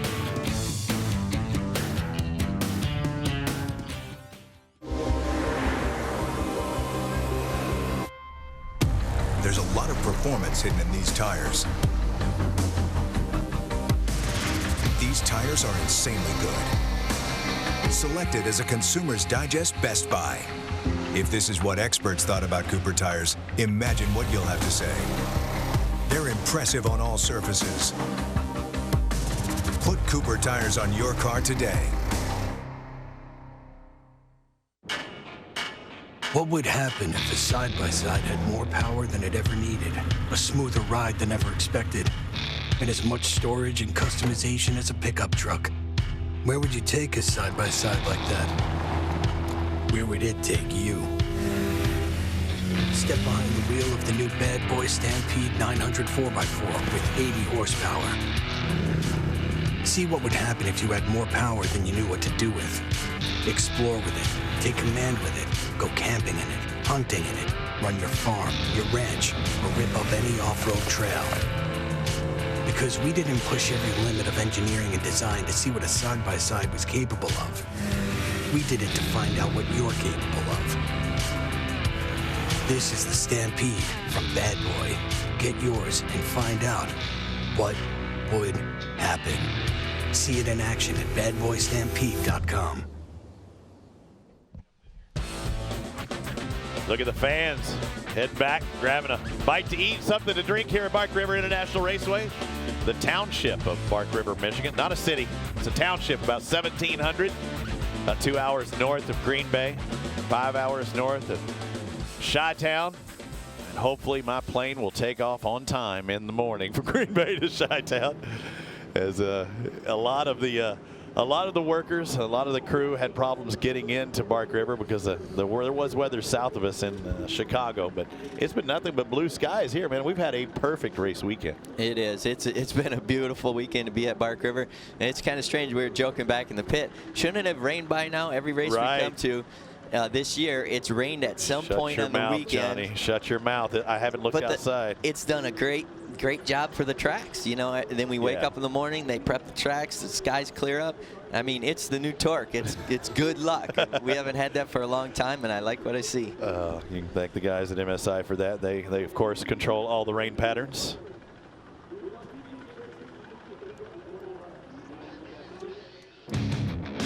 TORC, the Off-Road Championship, is brought to you by Cooper Tires. We make tires for people, not just cars. Bad Boy Off-Road and their all-new Stampede 900 4x4 side-by-side. And by AMSOIL, devoted to protection. He's not only doing it, he's doing it well time and time again. He takes a win in Pro 2-wheel drive for the 6th time in a row here. Congratulations, CJ, your 2nd Pro 2 win of the weekend. But the real question is what is your strategy to win, to go back-to-back in 2 race weekends in a row? You know, we're not going to go into it with any strategy at all. We're just going to take it one lap at a time. The track is unbelievably slick and just polished off. So these guys are going to do, I know, the best they can to get the dirt back on the track, and we're going to get ready for Pro 4. But this Pro 2 is pretty unreal. I mean, we could go out in the cushion, down low, and I think Keegan and I were both running really, really tight around there, almost clipping the tire, and we were able to make it work. So hats off to all the guys at Maxxis. They put killer tires underneath this thing. Monster Energy, Toyota, Method Race Wheels, Fox Shocks, Forest County Potawatomi, AMSOIL, Park River, everyone for coming out here, my crew, my family. I really appreciate it. The man above for keeping me safe out here, and let's go do it again. All right, CJ Greaves, 1st place here at Pro 2, definitely figuring out, knowing his Pro 2. As we look at the finishing results, CJ on top again, holds on to that red background. He is the defending Pro 2 champion. Keegan Kincaid, another 2nd place on the season. He's finished 2nd, 4th at Pro 2-wheel drive this year. And it was a heck of a race. It just wasn't quite enough there, Kate. Yeah, it was definitely a battle between CJ and Keegan, pretty much as always. But one thing that we noticed that you were doing is you had your own lines and your own position on the track, but you also started doing some of the things CJ did and tried to get some speed there. How well did you do that? Oh, you know, it's always, I think, a little bit easier to follow than lead. So I was following him a little bit, and his truck was working good. You know, hats off to him. You know, he drove a good race, but you know, this Traxxas truck was fast. You know, we just had a little unfortunate luck yesterday, and feels good to be back up here. You know, we'll put our head down, do some testing, and give them something at Charlotte and into Crandon. So we're just going to go out here and see what it's got. You know, but I can't thank Traxxas, Cooper Tires, AMSOIL enough. You know, this truck worked great today. My team put a lot of hours in, and it's starting to show. So hopefully we can put this thing back on top of the box. All right, Keegan Kincaid, 2nd place here in Pro 2. And unfortunately, if you look at the points, he slips back 2 more from CJ Greaves. A 24-point lead for CJ with 3 races left.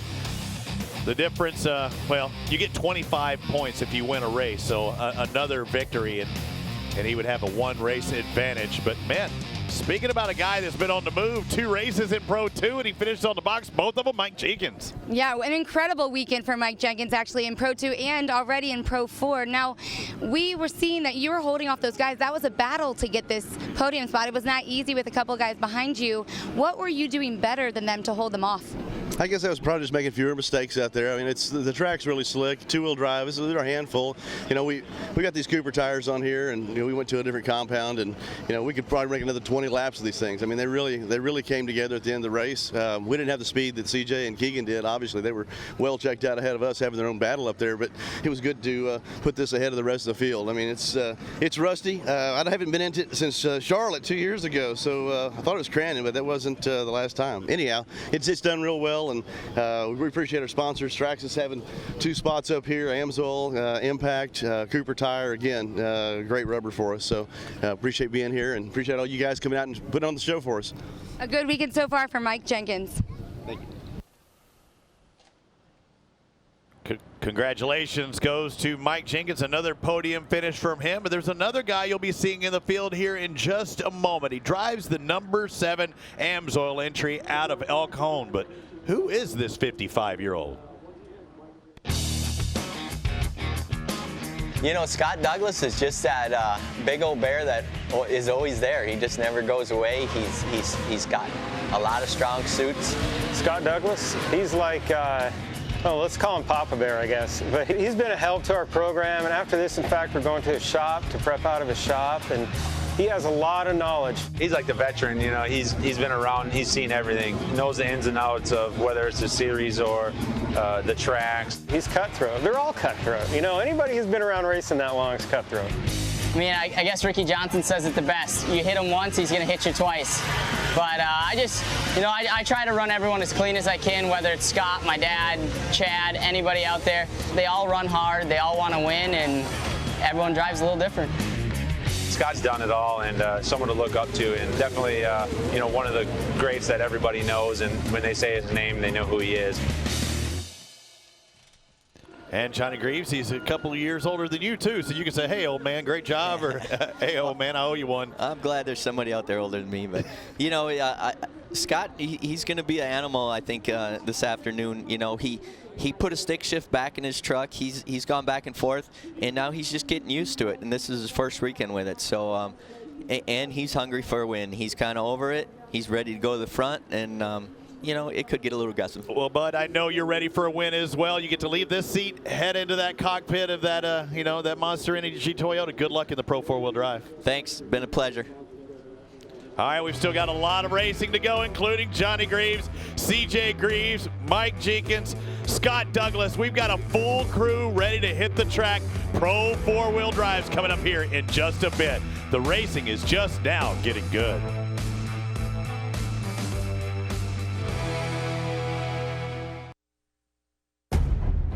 When it comes to guarding your engine, AMSOIL offers the next level performance enthusiasts demand. AMSOIL provides 75% more engine protection against horsepower loss and wear than required by a leading industry standard, extending the life of pistons and cams. Give the vehicle you love the above and beyond protection it deserves. AMSOIL, devoted to protection. Everyone has their daily routines. Some of us thrive on adventure, the thrill, even just a little family time.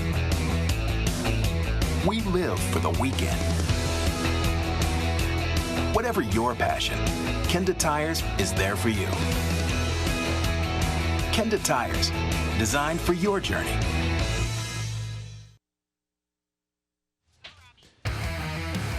Nice breeze today, keeping things a little cooler. Temperature in the 70s and 80s at TORC, the Off-Road Championship, presented by AMSOIL. The throwdown in the UP, part 2. The second part of our festivities here at Bark River International Raceway. You know, I get to play musical chairs today because Ricky Johnson, my buddy, my partner, the 3-time TORC Series champion, he was busy, so we brought in Johnny Greaves, another 3-time champ in Pro 4-wheel drive, and now we get Luke Johnson here. And Luke, it's good to sit next to you in a much better day than yesterday for you. I know you always want to win, but you had a lot of work to do between yesterday and today. Yes, we definitely had a lot of work to do yesterday. Not the way I wanted to finish the race, but you know what? We did get to actually finish the entire race today, which was a plus. You know, the Klymans, Sean Morris, you know, the Ramers family, they were very helpful in helping me get all the parts because I don't have my race trailer here this weekend. They were all very instrumental in helping me get my truck back out on the track. So for me, this TORC community and family has been very helpful in getting me back out on the track today. I had a lot of great battles. We salvaged a 5th today. Sean Morris supplied me some parts. We had a lot of bump steer in the truck today. So we were just surviving, and a 5th place is a lot better than tumbling off the side of the track. And talk about a lot of that work yesterday. You had a hub basically, or the spindle was coming up. You had to weld something that should be bolted onto your truck. You had to permanently weld it and do a little damage to always permanently keep it on there, but it wasn't going to come off. You had that happen in the shakedown this morning. Absolutely, yes. You know, my team did a great job shaking down most of the problems we had yesterday, but we had to bust out our Lincoln welders and yes, you did. Weld the hub nut back on. It blew out a couple of the threads we thought it was going to be able to hold, and it didn't. So the Klymans were kind enough to offer me a spindle for the weekend and got me through all the way to the finish line in today's race. Unbelievable. You know, did you see that Pro 2 race? I know you were getting out of your truck, heading back over here. Did you see Pro 2? If you didn't, take a look at this. We had green flag. You know what that means, don't you? Go. Means go. Yeah, Nick Tyree back off to a good start. getting out to the lead. We see Ari having a little bit of issues there. Brad Lovell doing an awesome job clearing him. And we have this great battle these two have been having all year. And they were side by side pretty much. Side by side. This is amazing. This is what this racing is all about, being able to run door to door, very clean. These two are very professional. Can't wait to race these guys later this season.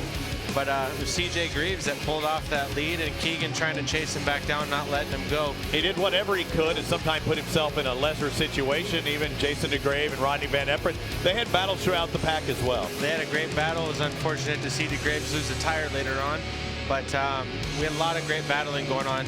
Yep, as you can see, there it is. There she goes. Full eject mode. I watched Keegan do that in Pro Light in the exact same spot. But yeah, a lot of great racing going on there in the Pro 2 class. You can see CJ taking that win, and Keegan bringing it home in a second, trying not to let him stretch out that lead too far. I want you to look at my book that that I keep, and I don't hear. You look at this. CJ Greaves started off the year in Pro 4-wheel drive with a 6th and a 5th. I think he had a 2nd and a 3rd in Pro 2-wheel drive. After that, he has not finished off of the podium. Dallas, not good. 2nd, 3rd, 5th, 6th. That's not CJ Greaves when you're a defending champion, but he's not finished. He had like 1 or 2/3, and everything else has been 1st or 2nd. How in the heck is he able to do it? Well, it's a true sign of a champion. It's the ability to bounce back from a bad incident, much like myself yesterday. We cartwheeled and we salvaged what we had with the cards that were dealt to us, and the Greaves team have done an awesome job in prepping CJ for this moment of defending his Pro 2 championship. So it's awesome to see him doing as well as he is and having that success and showing the world what he's capable of. So and you know what, CJ's not in Pro Light anymore, and he's moved up, and your dad and his dad, Johnny, they talk a little bit more, and he'll offer some hints to your dad and your crew to help you, and a lot of people probably wouldn't think that would be the case. Absolutely. I mean, it's been awesome. We struggle with suspension this year. We've worked with Eibach and Fox very closely, but Johnny Greaves has had CJ's truck working very awesome, which you now see. We see the truck is still I'm still racing against it now with Lunderby, and he's offered a lot of suspension help to us, so that's been very thankful for Johnny reaching out to us and helping us get that suspension dialed in on the Pro Light. All right, we have some social media work to do. Hashtag TORC16. Somebody's made asked us a question. Let's find out. And this is for you, Luke. At Braxton Bartelt, do you think CJ will sweep the weekend? Well, I think you're going to see Johnny come back with a vengeance, and do you think he'd be the guy that would do it? I would say he'd have to do it. I mean, it was unfortunate to see Johnny break that front wheel drive yesterday, but CJ's on a roll. This could be his what, 8th sweep? Yeah, I mean, it could be. Yeah, it'd be his 8th sweep. He's done it 7 times, but he has never done it back to back. I mean, that's what we're coming down to now. You might have swept it 7 times the weekend, but you've never done it back to back. Let's take a look at our next question. What do we have? Let's see. Who is it from? It's Facebook, actually. Jess, what is the difference between the super stock trucks that race today and the Pro Light trucks? Good question. So the sportsman class race today. What's the difference between super stock and Pro Lights? Well, the super stocks, you're still having the frame rails of the actual existing truck inside the super stock trucks, where Pro Lights were that way at one point in time, way back in the day. That's why the frame rails are spread out the way they are. We used to have to run a radiator up front when we had 4 cylinders, but we've long since come from that, so we now run full fiberglass bodies and chromoly cages, but those do run a stock frame rail and are limited to a lot more stock parts from your OEM trucks. And you've got a lot of work ahead of you for the Pro 2 that you're about to have. I think Absolutely. We have some question. Kate Osborne, how can people ask questions? How do they get in touch with us? Yeah, so all you have to do, guys, we want to hear from you via social media. Reach out to us on Twitter, Facebook, LinkedIn. Don't do LinkedIn, actually. No, where are you going with that? Can you send me your resume? Send us your resume. No. No, but really, actually, you should do Instagram, and you should do Snapchat and Twitter and Facebook, and hashtag TORC16, and send us your questions. And Luke, actually, there was somebody from Twitter that wants to know, it was Ghost Rider 1085, and he wants to know, what would you have done differently at Bark River if you could redo the weekend here, basically? If you had it all to do it all over. If I could do it all over again, I probably would have eased up in the dust. We had a good charge going yesterday, definitely had some speed, but I pushed it a little too hard, and over we went. As we saw in the highlight reel from yesterday, I was pushing it, jumped off the track, the next lap, sent it for quite a ride. So, you know what, I'm gonna say I'm tired of making the highlight reel for all the wrong reasons, but you know, I've been on the highlight reel quite a bit for being upside down these last 2 races, but we've been resilient. So you know, going into this later half of the season, it's kind of hurt my run for the championship, but you know what? We're out for wins now, so I'm not going to worry about points anymore. We're out to put the best finishes down that we can for the rest of the year. Absolutely. And we still have 3 more races to go. We'll see Luke Johnson. All right, Chad in our truck, in our TV truck. You know, not everybody comes from racing. He wanted to know, what is Blue Groove? Blue Groove. So what you'll see as the track gets harder, you see here we have a nice groomed track. It's hard lots to see of water on top. You can't see any of the Blue Groove right now, but what happens is as the track starts to get hard, it starts to slick off, and the rubber from the tires, you can see a little on the outside here where the rubber will actually lay down on top of the dirt, which it turns the dirt blue.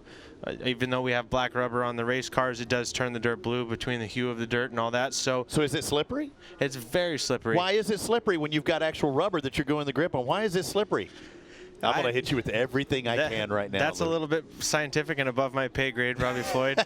I might have used some bigger words on you yesterday, but you know what? As far as that's concerned, I can't answer why rubber on rubber isn't because isn't that what they do in drag strips, right? They're usually laying down rubber on the ground. Lay down some rubber, but I would say because when you lay down rubber on asphalt, the rubber stays on the surface versus here on the dirt is still slipping away and turning into dust as you run over it each time. So regardless of the dirt, that was a great save right there. Regardless of the rubber on the track, the dirt is still weathering away. Tremendous save.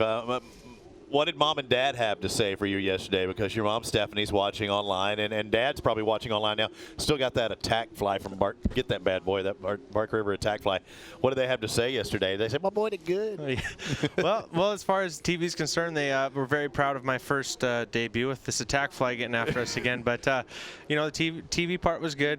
Putting it upside down is not something Mom and Dad want to see from the other side of the country. So, unfortunately, you know, Dad was tied up with some other stuff, and Mom was home this weekend running the 3-ring circus with the dogs and everything else, and what keeps me and my dad's life running around. So she's got a very important job back home, taking care of making sure that all of our stuff runs smoothly. So I wish they could be here very much. It's been awesome to have them along this season because for the last 2 years, unfortunately, they haven't been able to join us. So I got him.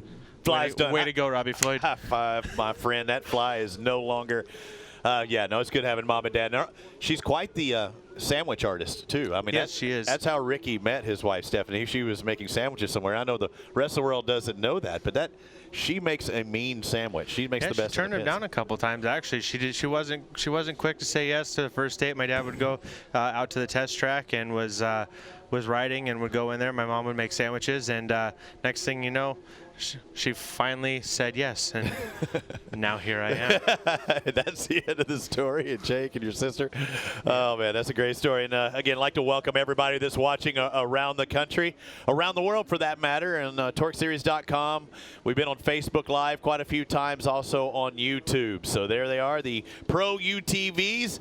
Getting ready to go. It's a split class as far as the way they're being scored, but they do, you know, race together. And we've seen it before where the Pro Stock are actually a little bit faster than the Pro Mods in the UTVs. But before we get things going here in the Pro UTVs, listen to Kate Osborne with a guy that you can finally talk to that had completed every lap of his race. Ari Leindeck Jr. Yeah, it's pretty amazing. He came over bounding over here with smiles. It's good to see you finish a race. What was the first thing you thought when you crossed the finish line? Well, I mean, it was 5th place. We didn't get much attrition in that race, but the truck was really fast. We ran the 3rd fastest race lap and started to figure it out at the end there. So just huge relief, really. I mean, we've had so many issues, but I think we've pretty much figured out what we need to do now to the truck to make it last. And just big thank you to Gunk and Hostile Wheels, SSI Decals, Royal Purple, and we'll be back. And hopefully with this momentum, we can have a couple great finishes in Charlotte. So there was apparently some dance moves, a little pirouette that spun you around there. What was that all about? Well, we just changed the inner liners, and it had a lot of grip, so it just kind of caught me off guard. I got a little greedy, and then towards the end I really figured it out. It was like night and day. I mean, it was really a huge advantage for us traction wise, and that's something that I'm really looking forward to taking advantage of in coming races and setting up the truck around that. So I think now that we have that in our pocket, it will be a lot quicker. So happy with the speed and the pace. We just ran out of laps. Yeah. Well, victory in itself for Ari Leindeck Jr. finishing that race, guys. Yeah, it was. It's good to see Ari out there completing the laps, a buddy of mine, and Ari Landuck Jr. coming from the IndyCar circuit and the Indy Lights winner himself, and it's good to see him out there because Gunk putting a lot of money behind him and all of his sponsors, and just some of the things, you know, like a broken fitting or something, or yesterday the hub falling off his truck, just goofy stuff that just should not happen. You know all about that. Yeah, 2014 was very much that season for me. We had some issues, but you know what, we were able to bounce back from it, a solid prep program, and Ari's been beefing up his arsenal over there with his crew. I know Jarrett Johnson's been working on his truck.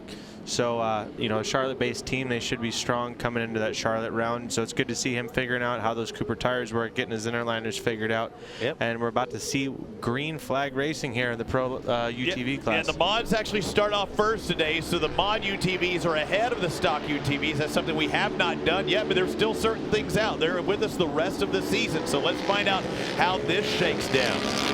Well, yesterday we saw our leader charge through up to, I believe, a third place physical finish in the mod class. So I think that's maybe what our reasoning for having them up front today is.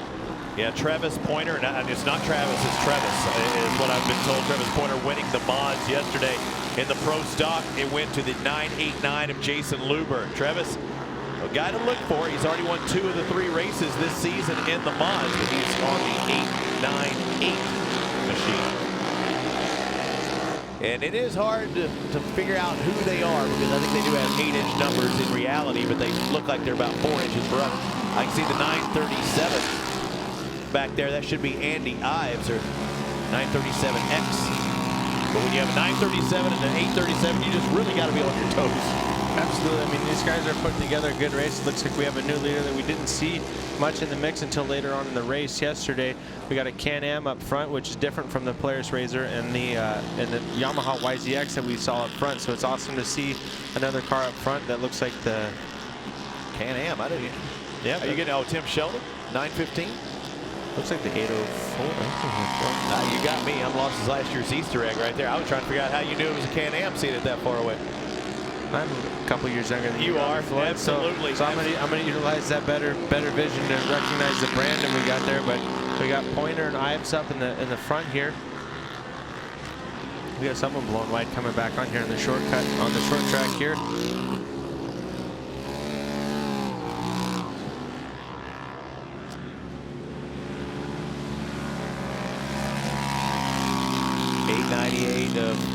Pointer, and again, this is a 10-lap race. Yesterday they raced 8. It's a modified course compared to what the big trucks run. That's a longer edition, but I mean, you'd literally just be pinned for a long time. Yes. And these cars are moving a lot faster than they used to. So the 989 we see here in a battle right here, the 989. This is our stock leader charging his way up through the modified. Jason Luberg doing an awesome job. Seeing him in the midst of a battle here with, it looks like, the 88. Darren Howie is the guy that's just on his outside. But yeah, and the question is, a lot of people are asking, why is it that the stock machines are going faster than the mods? And that's not necessarily the machine that's doing that. That has a lot to do with the drive. Absolutely. I mean, with the mod comes a little bit more power, and you need to be able to keep that power at bay. We see a little bit of a bicycle here on the 88 machine, but we got some wheel-to-wheel bumping here. We got someone else up in the mix coming to play, but you know, with running that long track, these small wheelbase vehicles, they travel very fast, and we let them go on this longer track. I believe it becomes a safety issue because they are about as long as they are wide, so when they start rolling, they roll for a very long time. But they are having quite the race here on the short track. Looks like they are charging this 804. And they're using that outside. They're using that berm as well. 804 working his way up through the field. Or trying to. Green flag still means going. Yes, we do have a competition caution at the halfway part of this race. So with 1 lap to go, we have an awesome battle here for this front race. The Can-Am holding down that #1 spot. The Polaris RZR bringing in the second position. The 989 of Pointer chasing down that 804.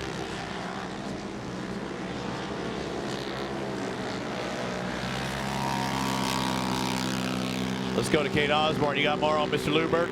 Sure do. I was talking to him earlier today about the differences of this kind of UTVs being in torque, and he said, well, there's a couple of different things. Specifically with Bark River here, he says it's full throttle. Another thing that's really different and that he's learning to adapt are the tracks. He said this track in particular is really cool. It's technical. It fits his style. He comes from a motocross background, and for him, it works out really well. But more importantly, he says he likes that he has to plan out his turns here. He says he really is planning his turns about 2 to 3 turns in advance. And he said that is a different kind of mental game than he's ever had to play in a UTV.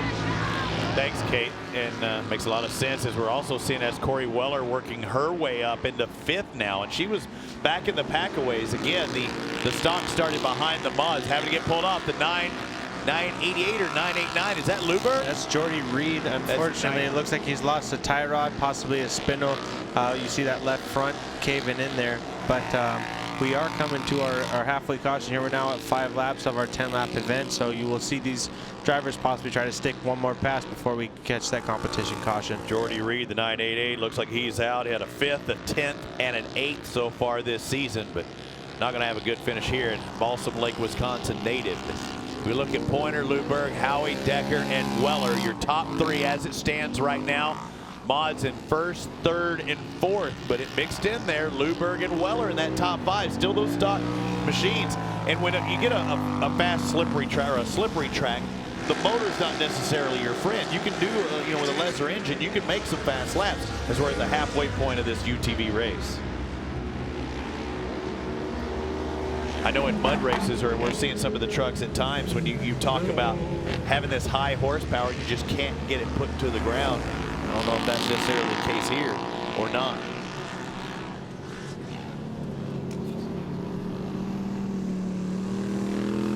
All right, evidently the 804 is Tim Farr, and he has been far out in front, but he is far and away needs some work on signing up in our list here because he's not on our board. He might not have a transponder. I'm not sure what's going on, but he does have a commanding lead. It looks like Luberg has fallen back. I hope he just didn't pull up to the starting line and say, man, I want to race. Yeah, I want to race. He saw some stuff going on.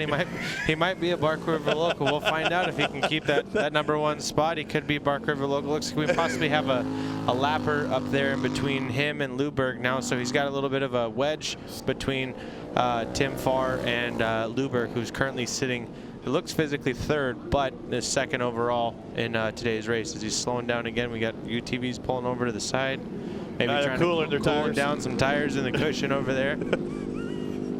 I don't have quite as much horsepower going on in these UTVs. They are getting out there and getting after it, but I don't think they're putting as much heat into the tires as we do in the other pro ranks with Pro Light, Pro 2, and Pro 4. Duro, GBC, Maxxis tires in here, DWT, yeah, GBC, Tensor, a lot of different tire manufacturers in this field, so getting some love.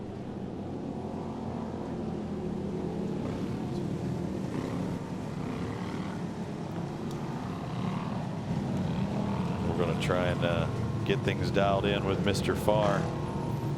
He's been, again, far and away the fastest in this field. And as we see, there is the flag and stand. And looks like we're going to go one more yellow lap as they're coming up here, or possibly all the way up to our flag stand up there on the other side of the track.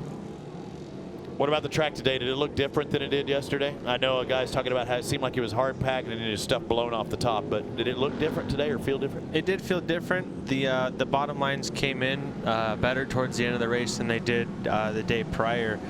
This track is notorious for not having the same lines develop day to day as you do see it like a Crandon or a Charlotte or a Chicago, where you typically see a line develop day after day. The holes will develop in the same place. Bark River is ever changing from day to day, and that's something that you have to be ready for, because the lines that were fast on day 1 aren't always going to be fast on day 2. So that's what these UTV drivers are learning their first time here at Bark River. Let me bring in some analytics. Tim Farr, the 804, the fastest lap of the race, a 58.62, second fastest. The 898 of Pointer with a 58.90, some 0.3 of a second slower. So can the mysterious Farr win this one? Pointer, Luberg might have something to say. Weller now up into 4th overall.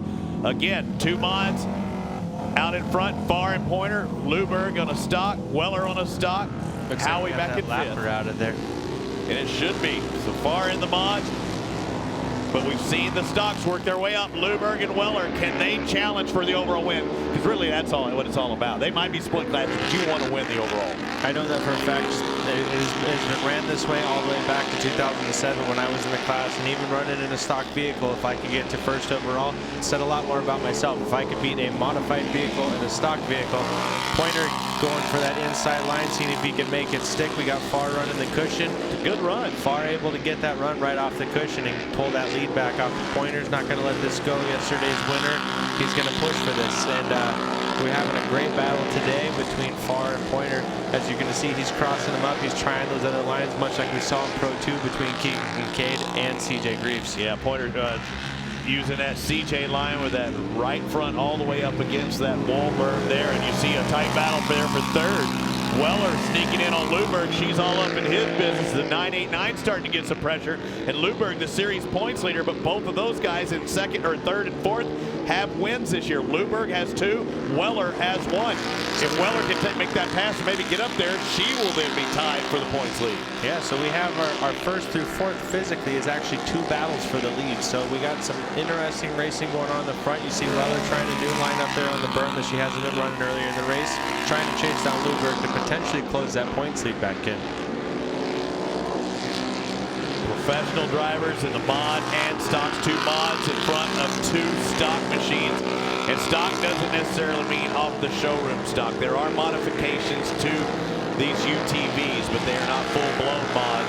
Or just saying, we talked about it before, whether they're a turbo or supercharger, and they're still a stock machine, you have to run in the mods. Yes, so what you'll see mostly is you'll see safety and racing advantages added to these stock vehicles. You see Nerf bars, front and rear bumpers, moving the radiator to a point where it's not going to get clogged up within the first 2 laps is what you're going to see. As you can look at the back of Weller's car as well as the back of Pointer's car, where you see the radiator moved up to the rear window where it won't receive as much roost to it as if it was in the front of the vehicle. Luberg and Weller, that's the race for third and fourth, but in the stock division, that's the race for first and second. And I think Luberg's figured it out just a little bit. Luberg, the series points leader of the Bikeman Performance Crash Addict Polaris out of Zanesville, Ohio. And there's our lead for the mods. Farr, we don't know where he's from, who he is, or when he signed up, but he is fast. Second place, Travis Pointer out of Belpre, Ohio. Let's close that gap back. Yeah, he has. He's trying for an extremely inside line. Both in the stock and the mod, those are Bikeman Performance Polaris. Yeah, but what you'll see here is you saw Pointer close the gap on Farr, and you can make that shot a little too early. The cushion here is definitely the fast line around. You can see these guys having to pedal it, although they are 4-wheel drive vehicles. They're having to pedal it across this blue groove and very slick inside turns. And there's the battle for just outside the top 5. I believe it might be Martin, Howie, Schuett. And yeah, they are 7th, 8th, and 9th the last time across the stripe, but they're only about 12 seconds back from our leader. And there's Howie in the 88. Martin on the outside. Look at this going back and forth. There's always fun, good races. And this is a class, and your dad and I talked about it, where you can make payments on your race vehicle. you can't do that with a Pro Light or a Pro 2, that's for sure. These guys, you know, it's like I said yesterday, this is a very good entry class. We got someone backwards. I'm not really sure who that was. We panned quick, but it looks like you just had a little over rotation over that first jump there. It's unfortunate. You got to wait for the entire field to go by before you get going again. Only 2 laps remaining here in the throwdown of the UP. The professional drivers, the UTVs, stock and mods. Farr leads Pointer. Luberg leads Weller in their respective classes. Mods ahead of the stocks as it stands right now. White flag comes out, only 1 more to go, and look at that gap. Oh, it looks like Pointer must have had an issue. He's fallen quite a ways back. I don't actually Is Weller? I don't see him anymore. Farr just needs to take it easy and bring this one home. He's got quite the gap now. Not sure what happened to Pointer there, but he's fallen off. He's now all the way to 4th. Physically 4th, which is we still got that battle with Luberg and Weller going on back there. Hopefully, that's for the championship. That's for the championship. After this, for them, we won't see them back until Crandon. They won't be making the trek out to Charlotte. But this class has definitely been exciting to see grow. As we see the distance between Farr and Luberg, there's the race for the stock championship here in Bark River. They've been 1-2 in every race this year. Started off the season with a Luberg win, then Corey Weller backs it up at Elk River, and then back to Luberg again at the last round. But the checker flag comes out for Tim Farr. He was the fastest man. He was an unknown who he was, but there's no doubt about it. He is the fastest in Pro UTVs, whether they be stock or mods, but he is the modified winner. And Luberg is going to come across Jason Luberg with his 3rd victory on the season out of 4 tries. Going to extend his points lead by another 2 over Corey Weller. We'll talk to our winners when we return for TORC, the Off-Road Championship, presented by AMSOIL in Bark River, Michigan. When it comes to guarding your engine, AMSOIL offers the next level performance enthusiasts demand.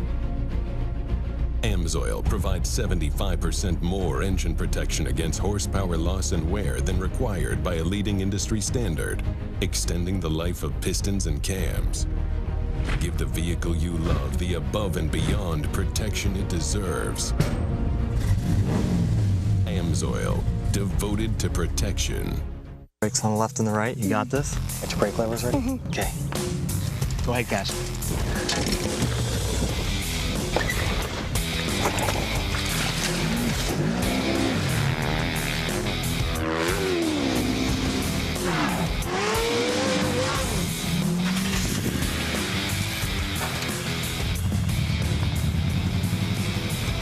We know dirt. Maxxis Tires.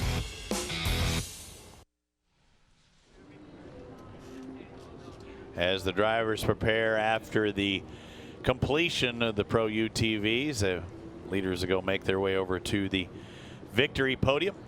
Good race, and evidently the word. And here's what happened. We found out what happened and where Tim Farr came from. He signed up to race, and of course you have to go through a tech inspection process. He signed up to race in the Pro Stock class. He went through tech inspection and said, well, this doesn't quite meet the criteria of a stock machine, so you're going to have to race in mod. And somewhere we got lost in translation. So he intended to race stock, but didn't quite have stock machinery, but he was fast. Well, if I can make any sort of assumption about what happened there, and the confusion possibly is he bought that Can-Am off the showroom floor and it came with a turbo. As we talked yesterday, you need to be naturally aspirated to run the stock class. So it could be his confusion that it came stock from the dealership with a turbo on it, but when it comes to our rules here in the TORC series, you must be naturally aspirated to run the stock class. You may be right. You may be right. They do have a lot of modifications that they also have to do to those vehicles to make them pass USAC specs. I know that the doors have to have some reinforcement and stuff and netting, and there's a lot of different things that aren't racing modifications that help you go faster, but safety-wise that have to be done as well. Safety is a big thing when we're moving around the track as fast as we are, and these little vehicles, like I said, they are about as long as they are wide, so it doesn't matter which way they roll. When they do, they go for that's J-bomb. They roll. Yeah, they can. Things can happen in a hurry and quick. You talk about there is as long as they are wide. And it would spook me a little bit driving one. I've never driven anything that stabby or that darty, that little, that has so much weight on top. Yeah, I mean, I raced at a time in this class when the vehicles weren't up to par with what they are now. They're a lot more top heavy. They were a little bit narrower than they are today. And I think that's where I got most of my experience to save it from when we do go up on the bike. Came from running this class. They are very narrow, and you'll find them up on 2 wheels more times than not. So it's definitely a good place to get your feet wet, like I said, when you want to get into racing the TORC off-road series. TORC, the off-road. Did you hear my tease yesterday? That was my scary. There's a monster. I went deep on that one. I was trying. Did you put down like a pack of unfilters yesterday? No. I've never smoked that. Don't know anyone ever smoked. Never in my life. Cigarettes are horrible. Yeah, never. I'd never. Do not do that. Don't do that. That's bad. So we still have one more race to go after we talk to our winner of both the mods and the stocks, but we have the Pro 4-wheel drives. That's going to be a good one yesterday. I talked to Ross Hook and said, how did it go? Everything's yesterday. I said, CJ got lucky on his rear tire, getting into him. He said, basically, I give him a couple years, and I'm taking my hits, and I'm kind of tired of it now. That's Ross fighting back. But I can imagine that, though. Some of these guys have been stuffing him, and he said, it's over.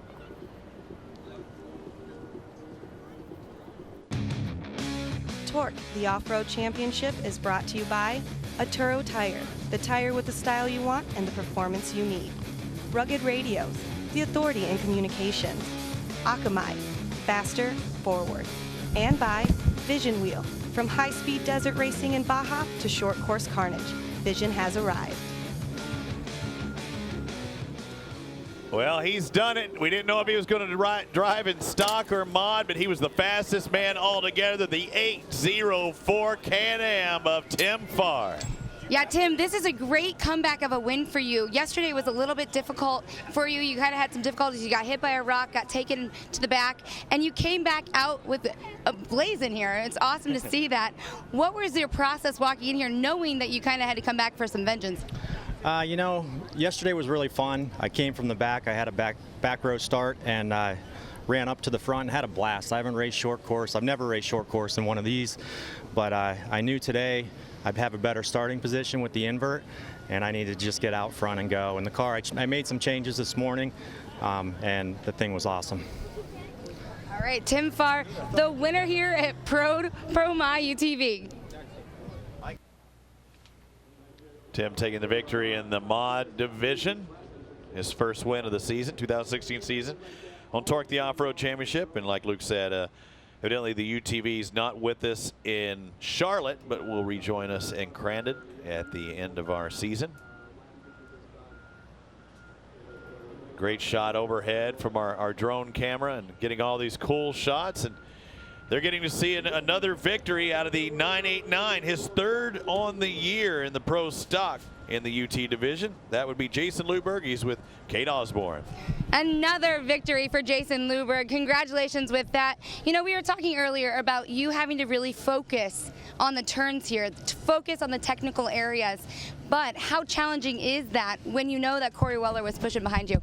Yeah, it's hard when you know your biggest competitor is right behind you because you can't take the lines you really want to take. You kind of got to guard and be fast. And the track was a little more difficult today, so it was actually a lot of fun. It was a really good race. All right, Jason Luberg, winner here in Pro Stock UTV.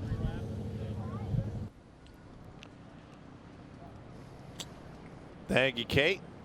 And yeah, it's almost a perfect season for him. 3 out of 4 wins. And does it again, and what's Corey Weller? She's going to have to go back to the drawing board and say, what do I got to do to beat this guy? And you see her at the bottom or the middle of your screen working her way up. Working her way back to the Honey Badger there, the white and blue machine, the 948. I thought the other one that I saw in there was the Honey Badger. Is that one called the Honey Badger too? I believe Corey Weller's vehicle is the Honey Badger. It might be, you know what? Speaking of that, we need to get clarification. Is this truck and the other one both the Honey Badger? Well, I guess I'm asked about the Honey Badger. Are both your vehicles Honey Badgers? No, there's only one Honey Badger. That's my SR1 car with the R1 motor in it. I have yet to name this one. You know, it's got to come to me, and I have nothing for it except that car, the YXZ, the Yamaha. So far I have no name for it. But Honey Badger, there's only one of those. Well, one thing we were talking about, this track was really different than what we've been experiencing in the past. And we were saying earlier that it's kind of a clean slate for everybody. Everyone's trying to figure out where you fit in here with TORC, what your performance is going to be, and how you are going to be able to race on a different kind of track. How well have you done this season for yourself? You know, I've been really happy with it. It is, as a driver, it's challenging, and it's also really good for your development as a driver to go do new things and try new tracks and play with new setups. And if you're not experiencing new things, to me, you're kind of staying stagnant, and I never want to be like that. So for me to be able to come out here and race on tracks I've never been on, all of us actually, you know, this is all new to everybody. It's just a really good thing as a driver. It's a lot of fun. You know, it's good for my crew chief. You learn a lot when you get to new experiences. What is it going to take to beat the series points leader right now, Jason Luberg? So I had an opportunity to kind of stick in his door, and I don't want to win like that. He races me really clean, and it was a really fun battle. I had a lot of fun, you know, and just I had to come from the back a couple times, and that in itself was a challenge. But again, really fun. You know, the track blue grouped up a lot, so surprisingly there was more than one line through those turns. It just kind of depended on you know, how you hit the corner. I missed it a couple times, but I nailed it a couple times. So really fun track. Yeah, I had a blast. Awesome. Corey Weller, second place here. We still have more racing ahead of us. The Pro 4-wheel drives coming up. The big, bad 4-wheel drives, the TORC the Off-Road Championship. Next. Brakes on the left and the right. You got this? Got your brake levers ready? Mm-hmm. Okay. Go ahead, guys.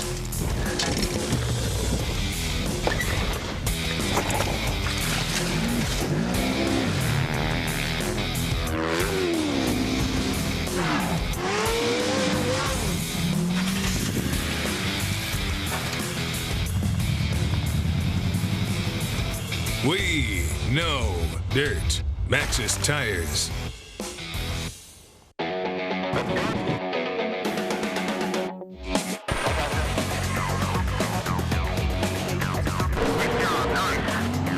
Outside of 1 is not where you want to be. Affirmative, sir. You're doing good. Relax. Everybody get ready for more ride? That worked fine for me. Hey, can I trade you sunglasses? Yeah, sure.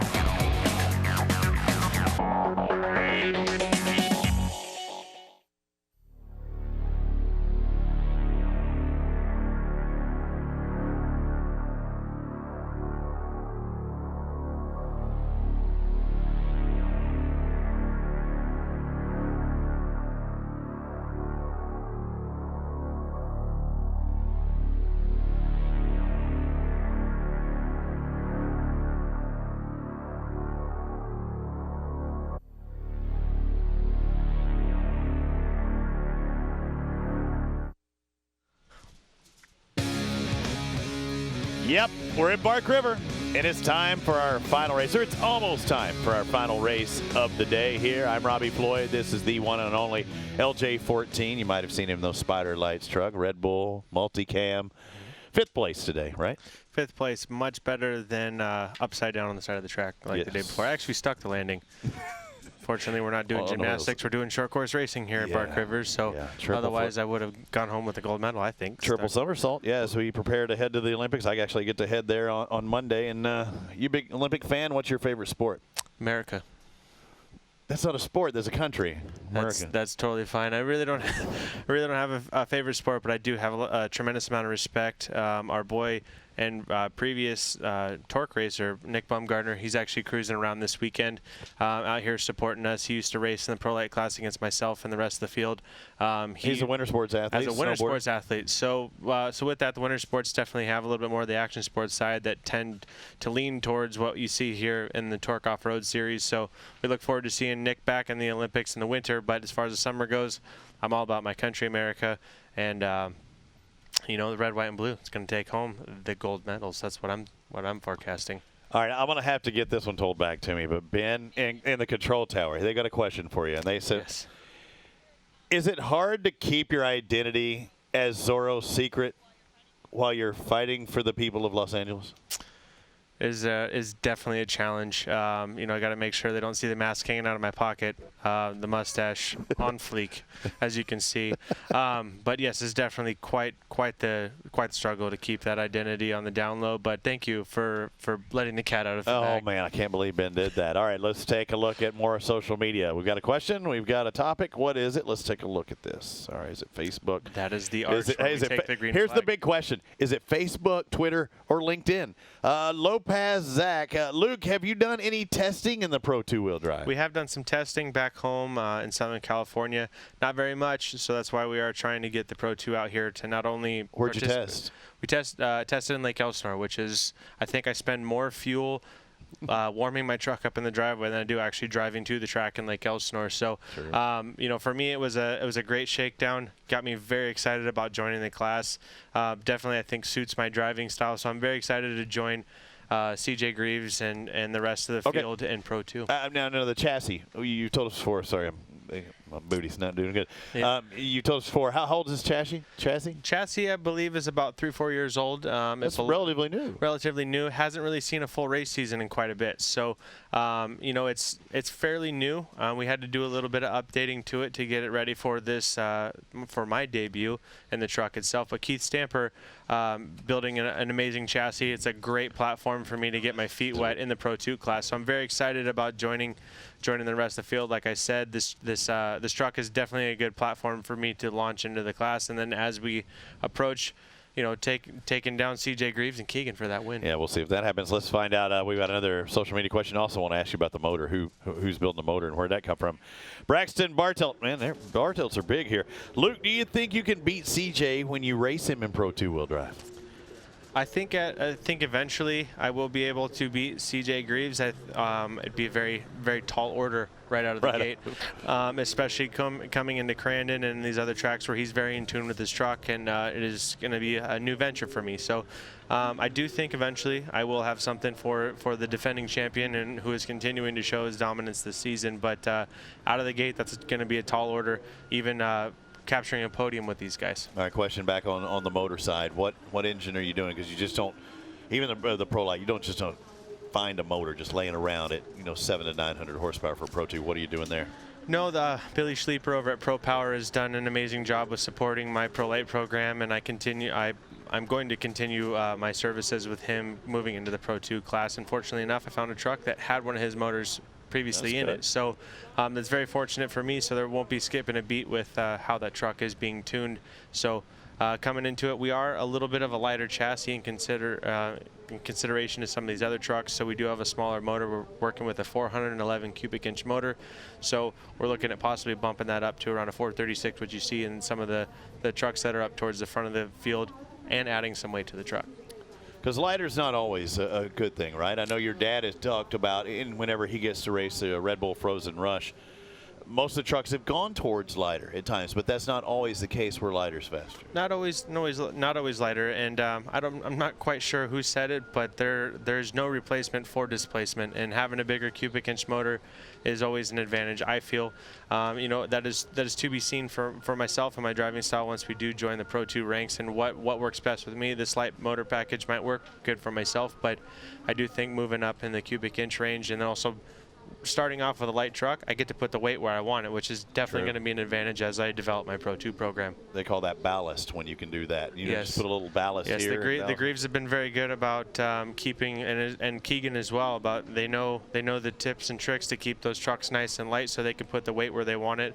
As you can see when you look at their trucks up close, they have lead bars placed strategically where they want it to make the truck work the way that they want. So when you use good components, you shave weight here and there, you're not compromising safety by running thinner wall tubing, smaller tubes and things like that. You're able to take the weight out of the components. Much like myself, we took 200 pounds off our Pro Light this off season just in cooling parts alone from CBR Performance. And that is the case, and a lot of times ballast in a race car is the truck driver, and Johnny and CJ some little guys, so they're able to put a little added extra weight here and there. If I got in the truck, I mean, you'd have a whole nother shock package, because that'd be a lot of roll. Yeah, it's funny. I was sitting behind CJ in the driver's meeting this morning, and he's got his hat. He's got an adjustable hat, much like the one I'm wearing right now, pinned all the way down in every single hole put together. Myself, I only have two pinned together in the back. I got quite the watermelon going on up here, and he's got the you got the big old melon, the snapback hat, didn't? Yeah, and he's got the little peanut. So you know what I mean. I got a lot of weight going on. But he's been rocking the Mama San lately. I saw him again earlier. He said, "Dude, it's 15 degrees cooler under here," and he's got this big hat, like he's been working in the fields of with the Monster logo across, like he's been working in the fields of Cambodia or something. I don't know what, but it's a great yard mowing hat. You need to check that thing out. I have one. I have one myself. It didn't quite make its way out here to the TORC season, but I do have one for back home in California where it is well over 100 degrees right now. So I'm definitely happy to be out here at Bark River where the weather is beautiful, and we've had rain all year long, but not here in Bark River. It's been all blue skies. Let's hope it stays that way. Temperature's been 70s, probably 80s today, wouldn't you say? Blue skies, a little breeze. And typically when you have a breeze, you don't want it too much because it dries out the track. But I don't think we've had that case. And in the breeze, you always want to blow away from the stands, and we've had that here. Well, that's something else that you'll see here in Bark River is it doesn't only just blow at the direction of the grandstands, but also up the hill where you see the large launch zone coming down the hill, which is something that Johnny Greaves had talked about earlier is although you do get a good run, you can launch very far off of it, you will see at one point possibly air get under the hood of these vehicles. They're 94 plus inches wide. And once the air catches under it, it goes to take flight and slams the back of the truck down first, where you see a spectacular wheelie down into that hairpin corner at the bottom. Yeah, that's crazy. I couldn't imagine going nose down or nose up there, because either way, it's just bad news. Nose up because I know the rear is going to hit and slap me. Nose down because there's not much room. Down to over, it could happen in an instant. Yeah, we've seen a little bit of both, a little bit of nose heavy, a little bit of back heavy between all of our pro classes this weekend. But you'll see the large plastic valence across the front of each one of these vehicles. That's to help direct the wind around and under the chassis and help the trucks fly better through the air. It's crazy to think that something that's meant to tear up the earth, you think about flying it, and we do quite a bit. We have some long jumps here in the short course series of TORC, and here we catch quite a bit of air at Bark River. All right, there's the track. They do have it prepped, and let's get ready for the Pro 4-wheel drive. A smooth track.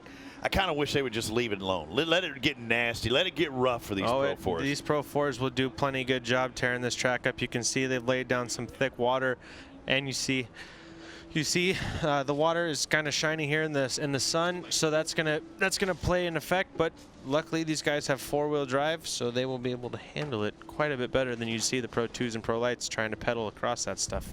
Slip Ray, and that's on the back portion, basically coming out of that cemetery turn, heading to the S's. There's really only one S, but still I guess called the S's. I'd rather be collecting roost coming through there than dust. The later half of the Pro Light race, we dried that track out quite a bit, and you'd rather have roost, which is thicker, heavier, coming at you than dust. I could peel a tear off away and see cleanly. I can't see through dust. The dust, I can wave my hand around all I want. It's not going to get rid of it. So that's true. Coming through there, we have it's also coming over the top of this hill. I can see through the speckles sticking to the shield of my Bell helmet when I come over the hill. But as soon as I rip that tear off, clear vision. So you can see here we got some standing water on the track. That's gonna play into effect these first couple laps, where guys you'll see, like Johnny Greaves talked about, having that advantage of being on the outside versus the inside on that start when they take the green flag. It is like someone just shoveling dirt repeatedly into your face, much like going through turn 1 at Grandin. As far as the difference between the tires in your racing class, they have to have a DOT tire, a truck tire you can buy on the showroom floor. The 2s and 4s are a different story. They've got racing tires, different compounds that they can choose from. How is the difference between those trucks, and how do you decide to get into that soft or hard? Well, here we spend a lot of time on the right rear, so you're going to see guys typically run a harder compound on that right rear tire to try to save it so that both rear tires burn off at the same rate. Same thing with now you're in the Pro 4, you're burning all 4 tires at one time. So you want to possibly run a different compound. Some guys like the capability of running the same compound all the way around. It just boils down to the driver and how they're able to keep the tires under it. Some of them will blister. But that's the game you got to play. How much blue groove are you going to get? How much heat's going to be built into the tire? Blue Can groove, you make it survive? That was our word for the day. And siping too with the tire as well. If it does get blue groove, does siping help you more that way? And siping means a nice little razor cut in that tire instead of taking out a big chunk. Instead of taking out a big chunk, you'll see these small lines that just, like I said, dragging a razor across. Maybe it looks like a cat got after it. But it allows for all these very small grooves. You'll see it typically, as far as DOT tires are concerned, you'll see a lot of them in snow tires to gain more grip through the ice and the snow. But having them on these tires, it gives you every little bit a piece of that rubber, like CJ talked about in our tire highlight and in the last round, where you're trying to get as much rubber on the ground as possible. So by letting it separate in small bits, you're not compromising the structure of the lug, but you're allowing more tire to touch the ground. I got you. Well, they're having a little bit of a hold before the Pro 4-wheel drives. Let's take a look back at yesterday's race, at what happened here at Bark River and how it all went down. So, green flag start. Ross Hook was out in front. He was aggressive. He was tired of all the bumping and banging, and he said, I'm tired of it. I'm coming back. And C.J. Greaves got under him a little bit later, but Ross got into it for a little bit with Chad Horde. Chad Horde, the local boy, getting out in front, having a very clean first half of the race, and you see C.J. Greaves coming through the field. Ross blowing wide in a couple of these corners. It ended up being the victim of that, and fortunately for CJ, those Maxxis tires were strong. Got lucky, didn't he? As Ross came up on him, showing him a little bit of love. But this battle showed to be quite spectacular yesterday between Scott Douglas and that AMSOIL truck and CJ Greaves. CJ would end up having the better end of that battle, then chasing down our leader. Chad Horde was on the inside, and that was typically a racing line, but also a defensive line. And CJ just found that cushion and drove flat around it, made up about 2 truck lengths in one turn, and took the checkered flag once again and taking the sweep. winning both Pro 4 and Pro 2 wheel drive. It's the 7th time that he's done that in his career, and we've talked about it earlier. He's done it 7, but he's never done it back-to-back. What do you think in a percentage? What do you think his chances are of doing it today? I don't know much for statistics, Robbie Floyd. Well, he's never lost here at Bark River in a Pro 4. Never lost here, so I would say his chances are fairly high. So you're saying there's a chance? I'm saying there's a chance, Robbie Floyd. You know, he's definitely got this track figured out. As you could see, he worked his way up around Keegan Kincaid earlier today in the Pro 2 field, and worked his way through the field yesterday. So I think he's got a good chance, but I don't think his old man Johnny Graves is going to give up. I think Johnny's got something for him. I don't know if he has enough for him, but Johnny.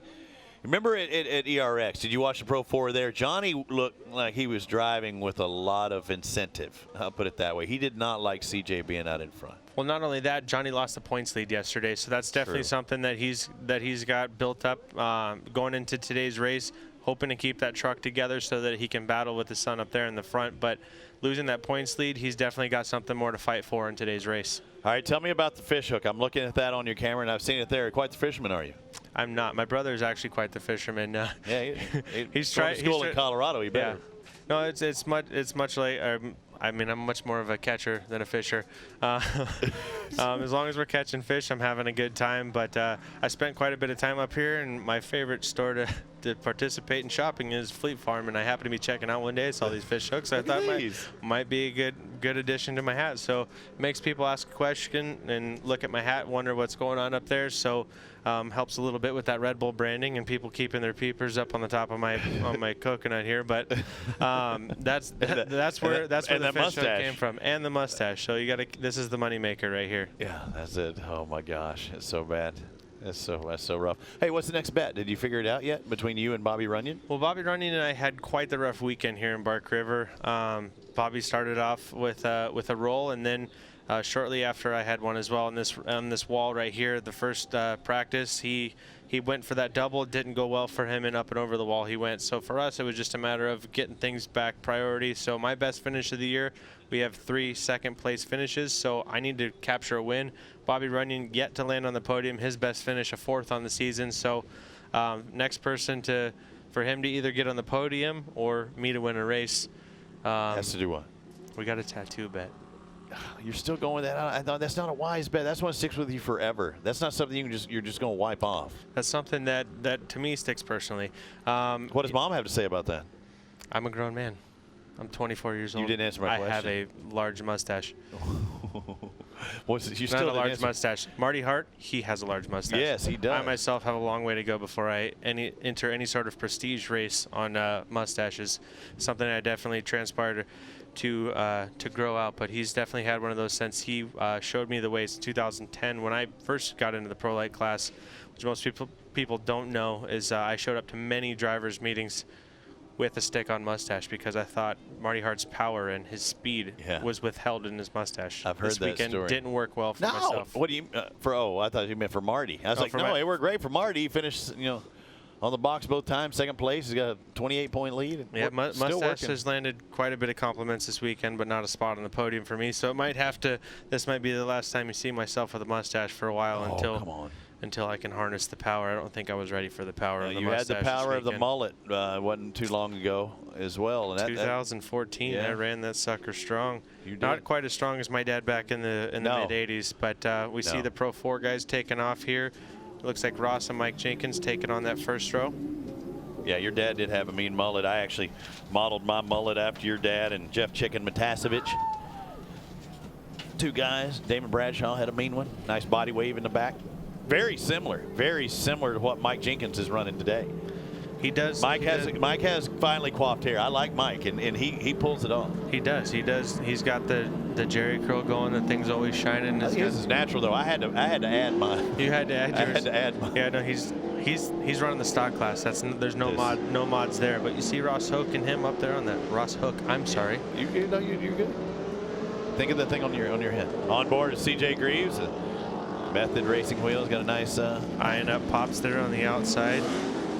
Yeah, Johnny on that to his left, driver number 33, both in Monster Energy Toyota. CJ driving the Maxxis colors in this truck, both using Maxxis tires. Mike Jenkins will start on the first row as well with Ross Hook.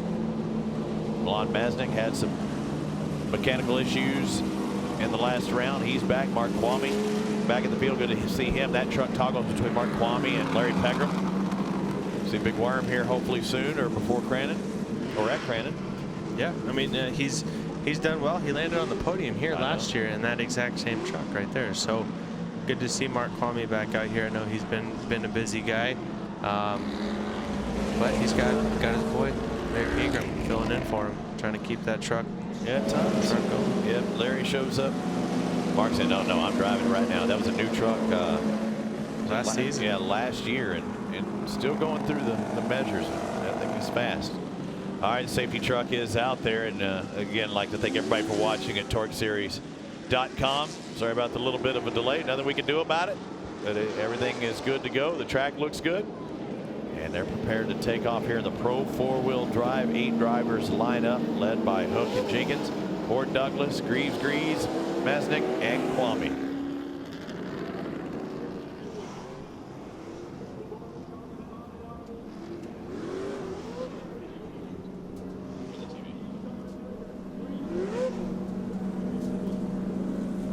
There's all the RVs in the background. It's not just about a race, about a camping experience here in Bark River. And if you've never been to Crandon, our next big outdoor stop, you need to go there as well. It is unbelievable.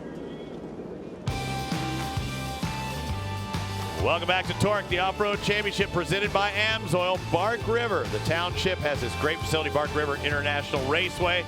I'm Robbie Floyd, now joined by Luke Johnson. He hops out of his Pro Light truck and into the broadcast booth. Johnny Greaves hops out of the booth into his Pro 4-wheel drive, and we'll see him light up in just a second next to his son, CJ. Luke, good to have you here. Today went much better than the last round.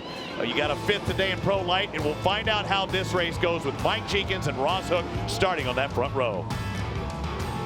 Second row, Scott Douglas, Chad Hort. Hort held the lead in the last round until CJ got by him towards the end. Row number 3, this is the battle here. The former points leader, Johnny Greaves, next to his son. The current points leader looking for the perfect weekend. He did it the last round, looking to do it again with wins in Pro 2 and Pro 4-wheel drive here today. Kwame as well in the field with Milan Masnick, who suffered mechanical problems yesterday, a broken spark plug wire, but he's going to be back today, and that motor's going to be fresh. Here we go. It's a 10-lap race on that front row. Hook and Jenkins. Hook on that inside line. Jenkins going to have to do something, or somebody else is going to go underneath him, and that would be Chad Hort. You see Ross going straight to that cushion right there. It's very wet on the inside, looking like Mike Jenkins is going to take a good run. Actually, Hort coming up from that second row, taking right back where he left off yesterday, getting that early lead and trying to put a distance between him and the other drivers. How about that jump, that launch, and CJ Greaves back in the pack. Chad Hort, you knew if Jenkins couldn't close down that line and Hort could sneak up in there, he was going to be in a good position. Gets 2 drivers in 2 turns. Chad Hort, Ross Hook, Mike Jenkins, I believe, now into 3rd. We'll see as they come out of the shadows. Yes, that is the case. There's Johnny Greaves. Working on that 3rd position. Johnny Greaves on the outside, the second truck in that picture. Driver number 22, getting a little loose there. Jenkins going to drive wide, but he's trying to set him up early, but he has to give a little quarter. So as he's coming in here, he's trying to stay just inside the height of the roost. Maybe he's going to try to shoot up the inside, maybe give him an over-under. Johnny going, giving him a little door love, trying to send Mike out into the wall.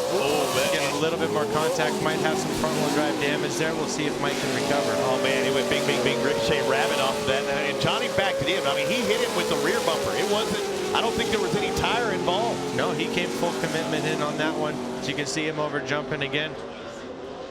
As we see Ross Hook exit a picture in a lot of shrapnel on the left-hand side with fiberglass to Johnny Greaves. What happened here? Because he hit him. He hit Mike Jenkins with a lot of the rear bumper. Oh, and he goes almost over the berm. Let's take a look real quick. First he knows he's in here, but what happens to the right-hander? It looks like he caught a little bit of that slick patch. He starts to pitch it in. Mike Jenkins checked up. And Jenkins, actually, it's a good thing he didn't turn in more than he did right there. Yeah, does it count as dooring him when you go door to door if you hit him with your rear bumper? I don't believe so, but Johnny Greaves with the better end of that deal, giving Ross Hook some business here coming up the inside. Ross eating that roost. Like I said, you can see the dust starting to come up. Ross had no idea where he was going right then. You just saw him on the outside, letting off the throttle. That was unbelievable. At that point, you just got to follow the roost where you feel it hitting your face to make sure you stay on the track at that point. Is the roost the heaviest? Yes, you can see Johnny coming up on this battle right here behind these trucks. Squaring up on Scott Douglas just in front of him in the AMSOIL 7. Douglas in fourth. Actually, that was the in-car of CJ Greaves. Yeah, that was the other Greaves. So CJ still, but patience. We've seen it out of CJ. While we were in replay, Johnny, missed that berm. What happened to him there? That was another close call for Johnny Greaves early on in this race. He currently sits third, but it could have been much worse. Let's take a look at him. So it looks like he just came in a little greasy the first lap, and these berms are going away quick. So Johnny Greaves showing us that he expects it, but he can fall victim to it as well. Unfortunately, Johnny told me earlier today when I saw him working on his brakes, he said, yeah, that's what happened, I think at ERX, when he got into Mike Jenkins a few times. He didn't have brakes. I'm wondering if he shot into that turn and pumped it and it didn't have it, and then he stabs it again, and that's what brought it around. I'm wondering, because, he literally brought up Jenkins, and he talked about there not being pedal there. Yeah, so he might have went in for the double pump, and the second pump might have went straight to the floor. But as you can see, Johnny making the best of it, trying to close the gap. He's got issues somewhere. He's running erratic now. I think he's trying to chase down Chad, trying to put a couple more positions between him and his son before we get to this halfway caution. Chad Horde out having a great race right now. There you see CJ. CJ's on board there. Great battle between these two yesterday. We'll see how things mix up. Scott Douglas getting a hold of that manual transmission today, as Johnny talked about earlier in the show. And he's not letting CJ by easy, that's for sure. And CJ likes to go underneath right there, and he does make up a little ground. He's going to be underneath again, another inside line. Now he's going to square it up, and again, try and do the crossover. And Douglas holds him here. This is where he made the pass on Horn yesterday, driving around the outside. Douglas driving really well, but you can only hold him up for so long, but he does it again. Yeah, you can see that cushion's working well, and the blue group's starting to develop on the lower side of the track, and Scott Douglas is using that to his advantage. CJ, like we saw in the Pro 2, working some of those lower lines, not working just yet here in the Pro 4 race. You can't tell it. CJ Greaves sits in fourth place, but he has the fastest lap of the race, a 1:19.88 or 1:19.18. The second fast lap of his dad, a 1:19.81. That was lap 2 and 3. We still have plenty more laps to go. We will have a competition caution after the completion of the 5th lap. But right now, Scott Douglas just in front of CJ Greaves. Kate Osborne has more. Well, one of the things that Scott was going against CJ, Johnny, and Chad this weekend is the fact that he changed to a manual transmission. Well, he was saying that he thought the Greaves guys were using quite a bit more gears than what they actually were. Talked to CJ today. He said, actually, we're really only using 3 out of the 6 gears here. And he says one of the benefits of using a manual transmission is that it's actually less work for the crew, but it really doesn't change much with the driver, according to CJ. Now, on the flip side, there are questions on whether or not something is going on with Johnny, and right now his crew says, nope, he's good. Well, that would be a case, and yeah, you don't have to use all those gears. They're available, but you don't have to use them. But also, Johnny is driving a little erratic. He's not heating his own medicine. He told CJ, go slower, and it'll actually help you go faster. Let's take a look at what happened just a moment ago on that pass CJ Greaves put on Scott Douglas. So CJ coming down here, setting up a turn early. You see him go to look outside. Scott Douglas pitches it in early. CJ even earlier looking to the inside. Now he's going to get a good drive coming in here. We have a different pitch off each one of these faces. Scott Douglas getting a little bit of that wall coming up on the inside, and CJ was able to keep a nice clean drive through that rhythm section. If that wall wouldn't have been there, Scott might have been okay, but that wall will end your day in a hurry if you don't hit it, if you hit it wrong. And very full of loose dirt like you see out in the cushion, so it definitely slowed Scott down. Boy, did you see just how far CJ jumped down on that launch jump. Chad Horde is checking out a little bit, but Johnny starting to actually close in a little bit. 2.11 seconds. I thought he was separating, but that picture's telling a different story. And oh man, that's hard on the equipment when you land just 1 or 2 tires like that. Looks like Chad Horde got it right rear flat, landing, sending it way down in there. Popped it off the bead? Popped it right off the bead, it looks like. But you see him still running that inner liner. He's going to try to hold the lead all the way up to this caution. Try to get in, get it changed. Fortunately enough, you see Johnny Johnny coming up the inside, so he will. Hopefully, we can get a tire change here for previous leader. It happened at the perfect time. So Johnny Greaves takes over the lead. Chad Horde was the leader, but this is a guy who has to go in the pits, change his tire. This is a hard landing. The tires and wheels can only take so much. He's got to get that tire changed.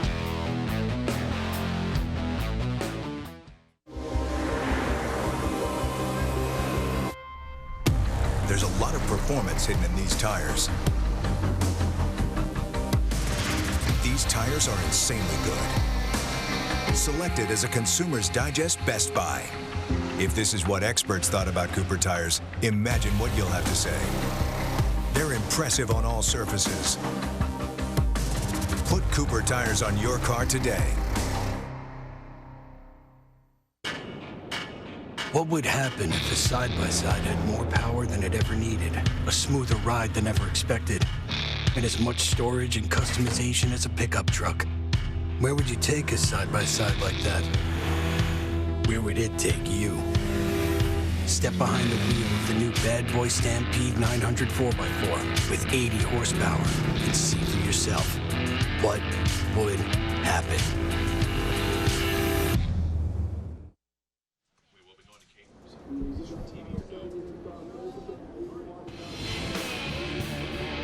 Looking through the cockpit of one of the Pro 4-wheel drives, that would be CJ Greaves. I see the orange from the Maxxis truck, fiberglass. He can see just ahead of him. That should be his dad, Johnny Greaves.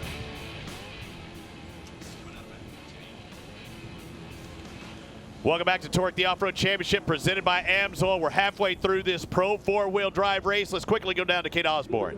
Well, it looks like right now the right rear tire and wheel right now is having an issue. Thankfully, the tire was on the wheel when it came in here. These guys are scrambling as Chad Horde was having a great run out there.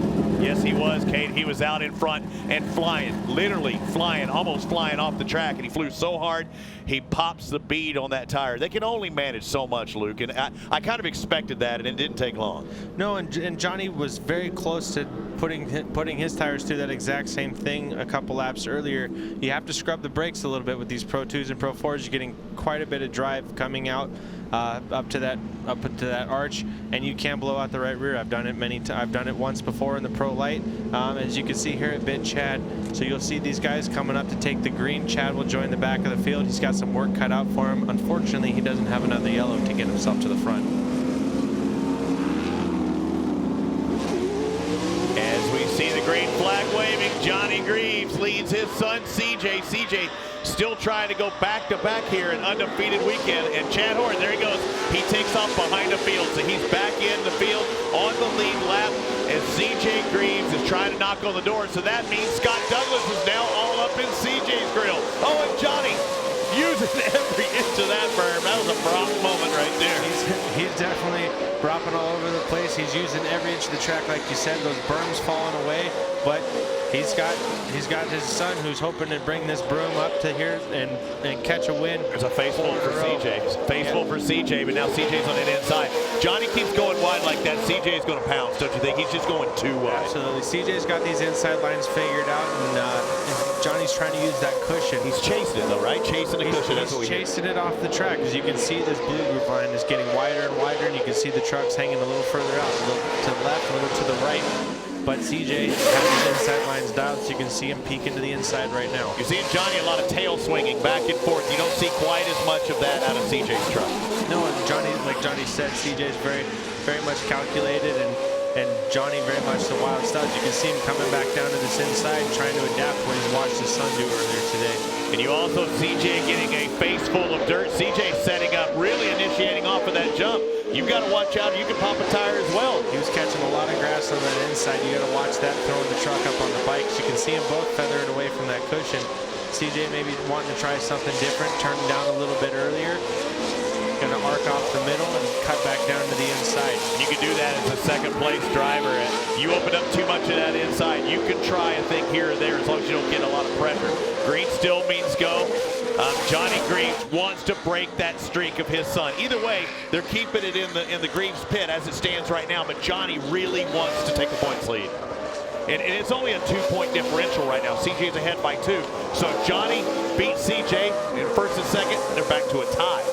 Yes, and that's very crucial, especially coming down to only having 3 races to go. Leaving here in Bark River, we head to Charlotte and then back to Crandon to cap the season off. So everything's going to matter. You never know what it's going to take. They're both equally prepped vehicles coming from the same tent, but you see CJ pushing his dad down into this hairpin turn at the bottom of the hill and see if he can set up a cross pass here, running that inside line.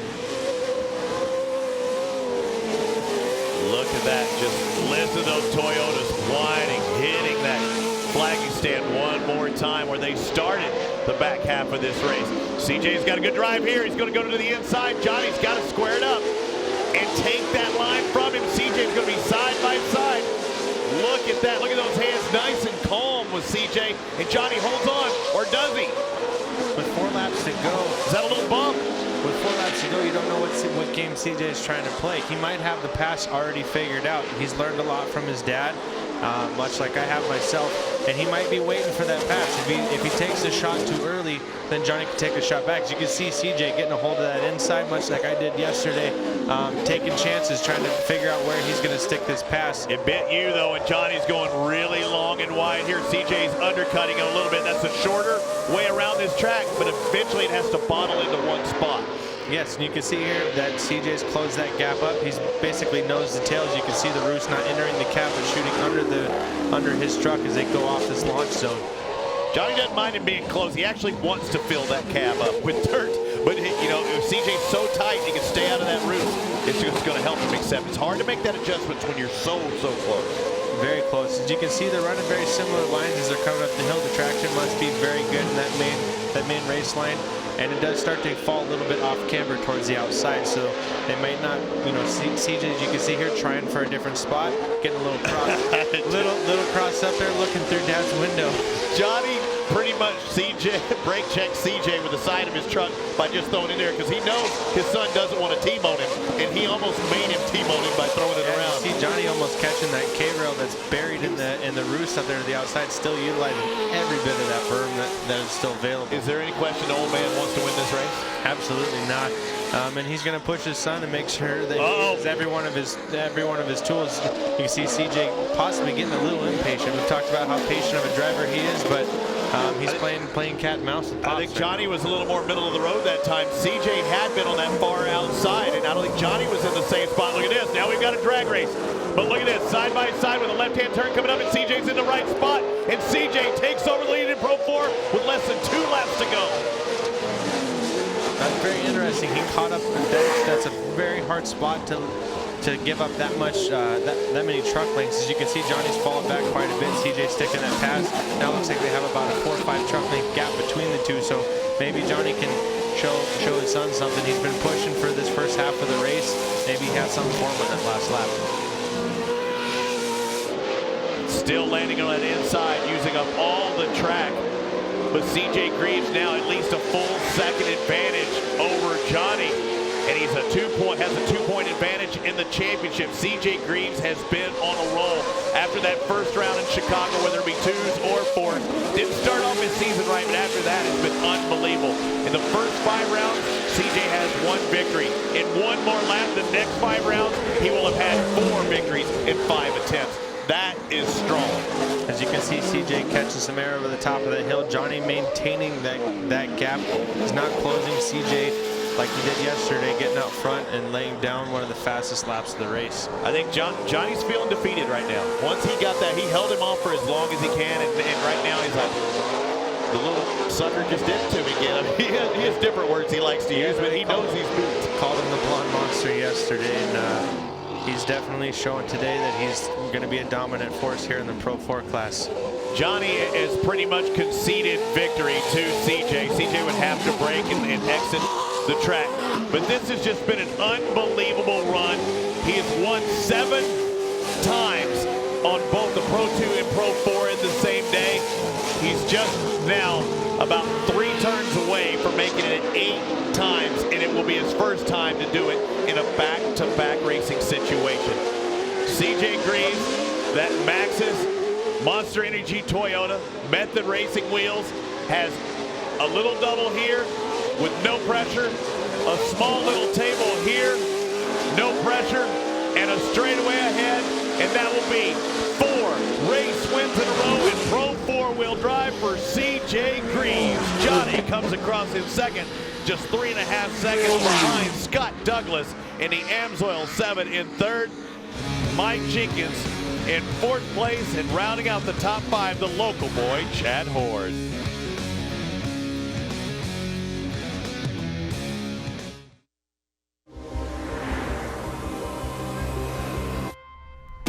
There's a lot of performance hidden in these tires. These tires are insanely good. Selected as a Consumer's Digest Best Buy. If this is what experts thought about Cooper tires, imagine what you'll have to say. They're impressive on all surfaces. Put Cooper tires on your car today. What would happen if the side-by-side had more power than it ever needed, a smoother ride than ever expected, and as much storage and customization as a pickup truck? Where would you take a side-by-side like that? Where would it take you? Step behind the wheel of the new Bad Boy Stampede 900 4x4 with 80 horsepower. See what would happen if you had more power than you knew what to do with. Explore with it, take command with it, go camping in it, hunting in it, run your farm, your ranch, or rip up any off-road trail. Because we didn't push every limit of engineering and design to see what a side-by-side was capable of. We did it to find out what you're capable of. This is the Stampede from Bad Boy. Get yours and find out what would happen. See it in action at badboystampede.com. I can breathe in, breathe out. Finally relax after watching an exciting Pro 4-wheel drive race where CJ and Johnny Greaves both had to work their way up from a 3rd row starting position and worked up into those top 2 positions. But what a race it was in Pro 4-wheel drive. Scott Douglas finishes 3rd, and I mean, we didn't see much of Scott Douglas up near the front. These Greaves guys, as Chad Hort says, you know, the Greaves boys just got it dialed. I mean, everybody else is racing for 3rd. Yeah, it was unfortunate to see Chad Horde catch that flat right as we were coming to that mandatory caution. He was putting down some serious fast laps and looked like he had actually something for those Greaves boys today, but unfortunately sent it a little too far off that jump, blowing out that right rear. He had the 3rd fastest lap of the race, a 1:19.61. But CJ Greaves on lap 6, a 1:18.63, so a full second faster lap. TORC, the Off-Road Championship, is brought to you by Amsoil, devoted to protection. Bad Boy Off-Road and their all-new Stampede 900 4x4 side-by-side. And by Kenda Tires, designed for your journey. Take a picture. There's Bark River Excellence. The man is undefeated in Pro 4-wheel drive here at Bark River. Every time he's ever raced here in Pro 4, he's taken a victory, and he does it again, Kay. Yeah, this is incredible. Another sweep of a weekend, and this is the 8th time you've swept a weekend, but the first time you've ever done it back-to-back. I asked you earlier today, what would it mean to you if you swept this weekend? You said, don't jinx me. Okay, so now, what does it mean that you swept it? You know, it's unbelievable. It just means we got a killer crew behind us and a killer team, and all of our sponsors really put everything they got into this. And I think I kind of got to give me on that one. My dad seemed to have some problems. All of a sudden, he would just slow down, and I ended up tangling with him once. And then I think from there we knew that he had a little bit of an issue. So, but we'll take them all. So 8 in a row is unbelievable, but I couldn't do it without all my team, my family, my friends, the man above for keeping me safe, Max's Tires, Forest County Potawatomi, Toyota Engines. I don't know if there's anything out there that'll beat it. And Monster Energy, Forest County Potawatomi, Method Race Wheels, Amsoil, Fox Shocks, all you fans and crew for coming out here. Thanks a lot. Real quick, we were trying to get that conversation between you and your dad when you guys were pulling in here. What were you guys talking about? I was just trying to figure out what he had go on, because we came over that hill the second to last lap, and he just stopped, and I got into the back of him, and I was like, there ain't no way I got that good of a run. He must have had something going on, but he said he had a little bit of a carb issue going on, so we'll take it, though. All right, CJ Greaves, a big weekend for him, not only in Pro 4, but also Pro 2. 4 wins in a row for CJ Greaves. Just keeps going. You throw that in there with the 6 wins in a row. He has 10 wins in a row. Luke Johnson, Johnny Greaves in second. Incredible. Scott Douglas in third. I mean, geez, I keep looking at the stats, and I mean, if I could get some of whatever they're feeding that kid, I'm needing some luck right now this season. You know, maybe today was a slight turnaround of our deal yesterday, but you know, I think that's far from luck alone. This kid's got these trucks figured out, and this track figured out, especially a lot of success at Bark River. Johnny Greaves has raced this track over 50 times, but he couldn't beat his son this time, Kate. Yeah, not this time. Close. He almost beat him, but not this time. It wasn't going to work. Now, we just heard that you had some carburetor issues. You were running really well there, but what actually did happen? I'm not sure. It was really strange. At first, it felt like carburetor, and then I think it was a fuel pump failing because, you know, a little while after the yellow, there was certain areas where if I landed hard enough, it would just cut out, and then towards the end of the race, it's like with heat or time, it just started really running bad, and a couple times I came over the hill and it just shut off, and I'm like bump starting it, and I'm like, he's gonna cream me on the top of this hill. He tapped me once, and I was like, I don't know what to do. You know what I mean? I'm pushing the pedal to the floor, but it ain't getting any fuel. So, you know, the last lap, I just he got run on me coming out of there because it's just bobbling, and I was in finish mode then. I honestly didn't think I was gonna make it here, but hats off to this team that worked so hard, and you know, CJ had another great weekend. I mean, he's got his mojo going on. I got to get old Honey Badger here clicking on all 8, and I think I'm going to take some of that mojo out of him. But the Monster Energy, Maxxis Tires, Toyota TRD, Fox Shocks, Amsoil, Method Wheels, all you guys, thanks for everything, and thanks for these Bark River fans. Another beautiful Bark River weekend. And real quick, taking off your racer helmet and putting your dad hat on, how proud are you of CJ? Oh, we're so super proud of him. I mean, like I've told people before that like to tease me and, you know, say, oh, the kid's beating you. I'm like, you know what? That's what it was all about from the beginning. When he showed us he wanted to be a racer, we turned him into a Super CJ, and now Super CJ is beating us all. All right. Johnny Greaves, thank you so much for joining us this weekend, not only on the track, but on the broadcast as well. Super CJ, the blonde monster, and yep, extended his points lead, but it's only by 2. Johnny still well within striking distance. Scott Douglas loses a couple. Chad Ford, Mike Jenkins in the top 5. We say Scott Douglas finishes in 3rd, but man, he just didn't quite have the speed, Kate. I'm wondering what the difference was. Yeah, you know, Scott, it's great to have you back on the podium. That's been something you've been working out the gremlins for a while here in the truck. It's good to see you back up here. But what was the difference between you and the Greaves guys? Just maybe 2 gears. I got a 4-speed, they got a 6-speed, but they're really good. And they got a great team, and they've been good. CJ's really a great talent, and so is Johnny, always has been. So hats off to them. Congratulations to CJ. But we had some scary moments right off the bat in a pace lap. This is the first time we've been running this manual transmission, and going around, I was in first, and I went to shift it in second just to kind of work, you know, get a little warmed up type thing. Couldn't get out of first. So I kept letting up.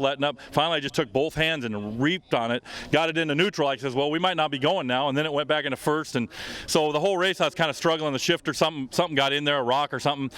But I can't say enough for this Amsoil Walker Evans truck. I mean, with Rusty's off-road support and everything, but the tires held up really good, and it was a brutal track, and the rims held up really good. I hit that wall 3 times over there. I was giving it all I had, and a lot of times I was stuck in a gear, so I go, I guess I'm just going to stand on it in this gear. I'm not going to worry about shifting it, and it would pull right out, and we'd pull, and sometimes it's actually faster. I learned a couple things, but I'm really happy to be up here in a podium, but we really want to move up a couple spots. All right, Scott Douglas, 3rd place here in Pro 4. What an amazing day of racing here at Bark River International Raceway. This little town blew up big, Luke Johnson. Thousands of fans came out, and they saw a tremendous day of racing. Thank you for having me. It was a great day of racing. I'm glad I could be up here calling it with you, as well as experiencing the track itself. Bark River did me a little dirty this weekend, but I did have a great time enjoying the fans and the racetrack itself. What an amazing day, and we're going to do it again. Our next stop is going to be in Charlotte, North Carolina. For all the drivers that really in all the workers that turn the wrenches. What an amazing event. For Luke Johnson, Johnny Greaves, Kate Osborne, I'm Robbie Floyd. The next stop's Charlotte, North Carolina.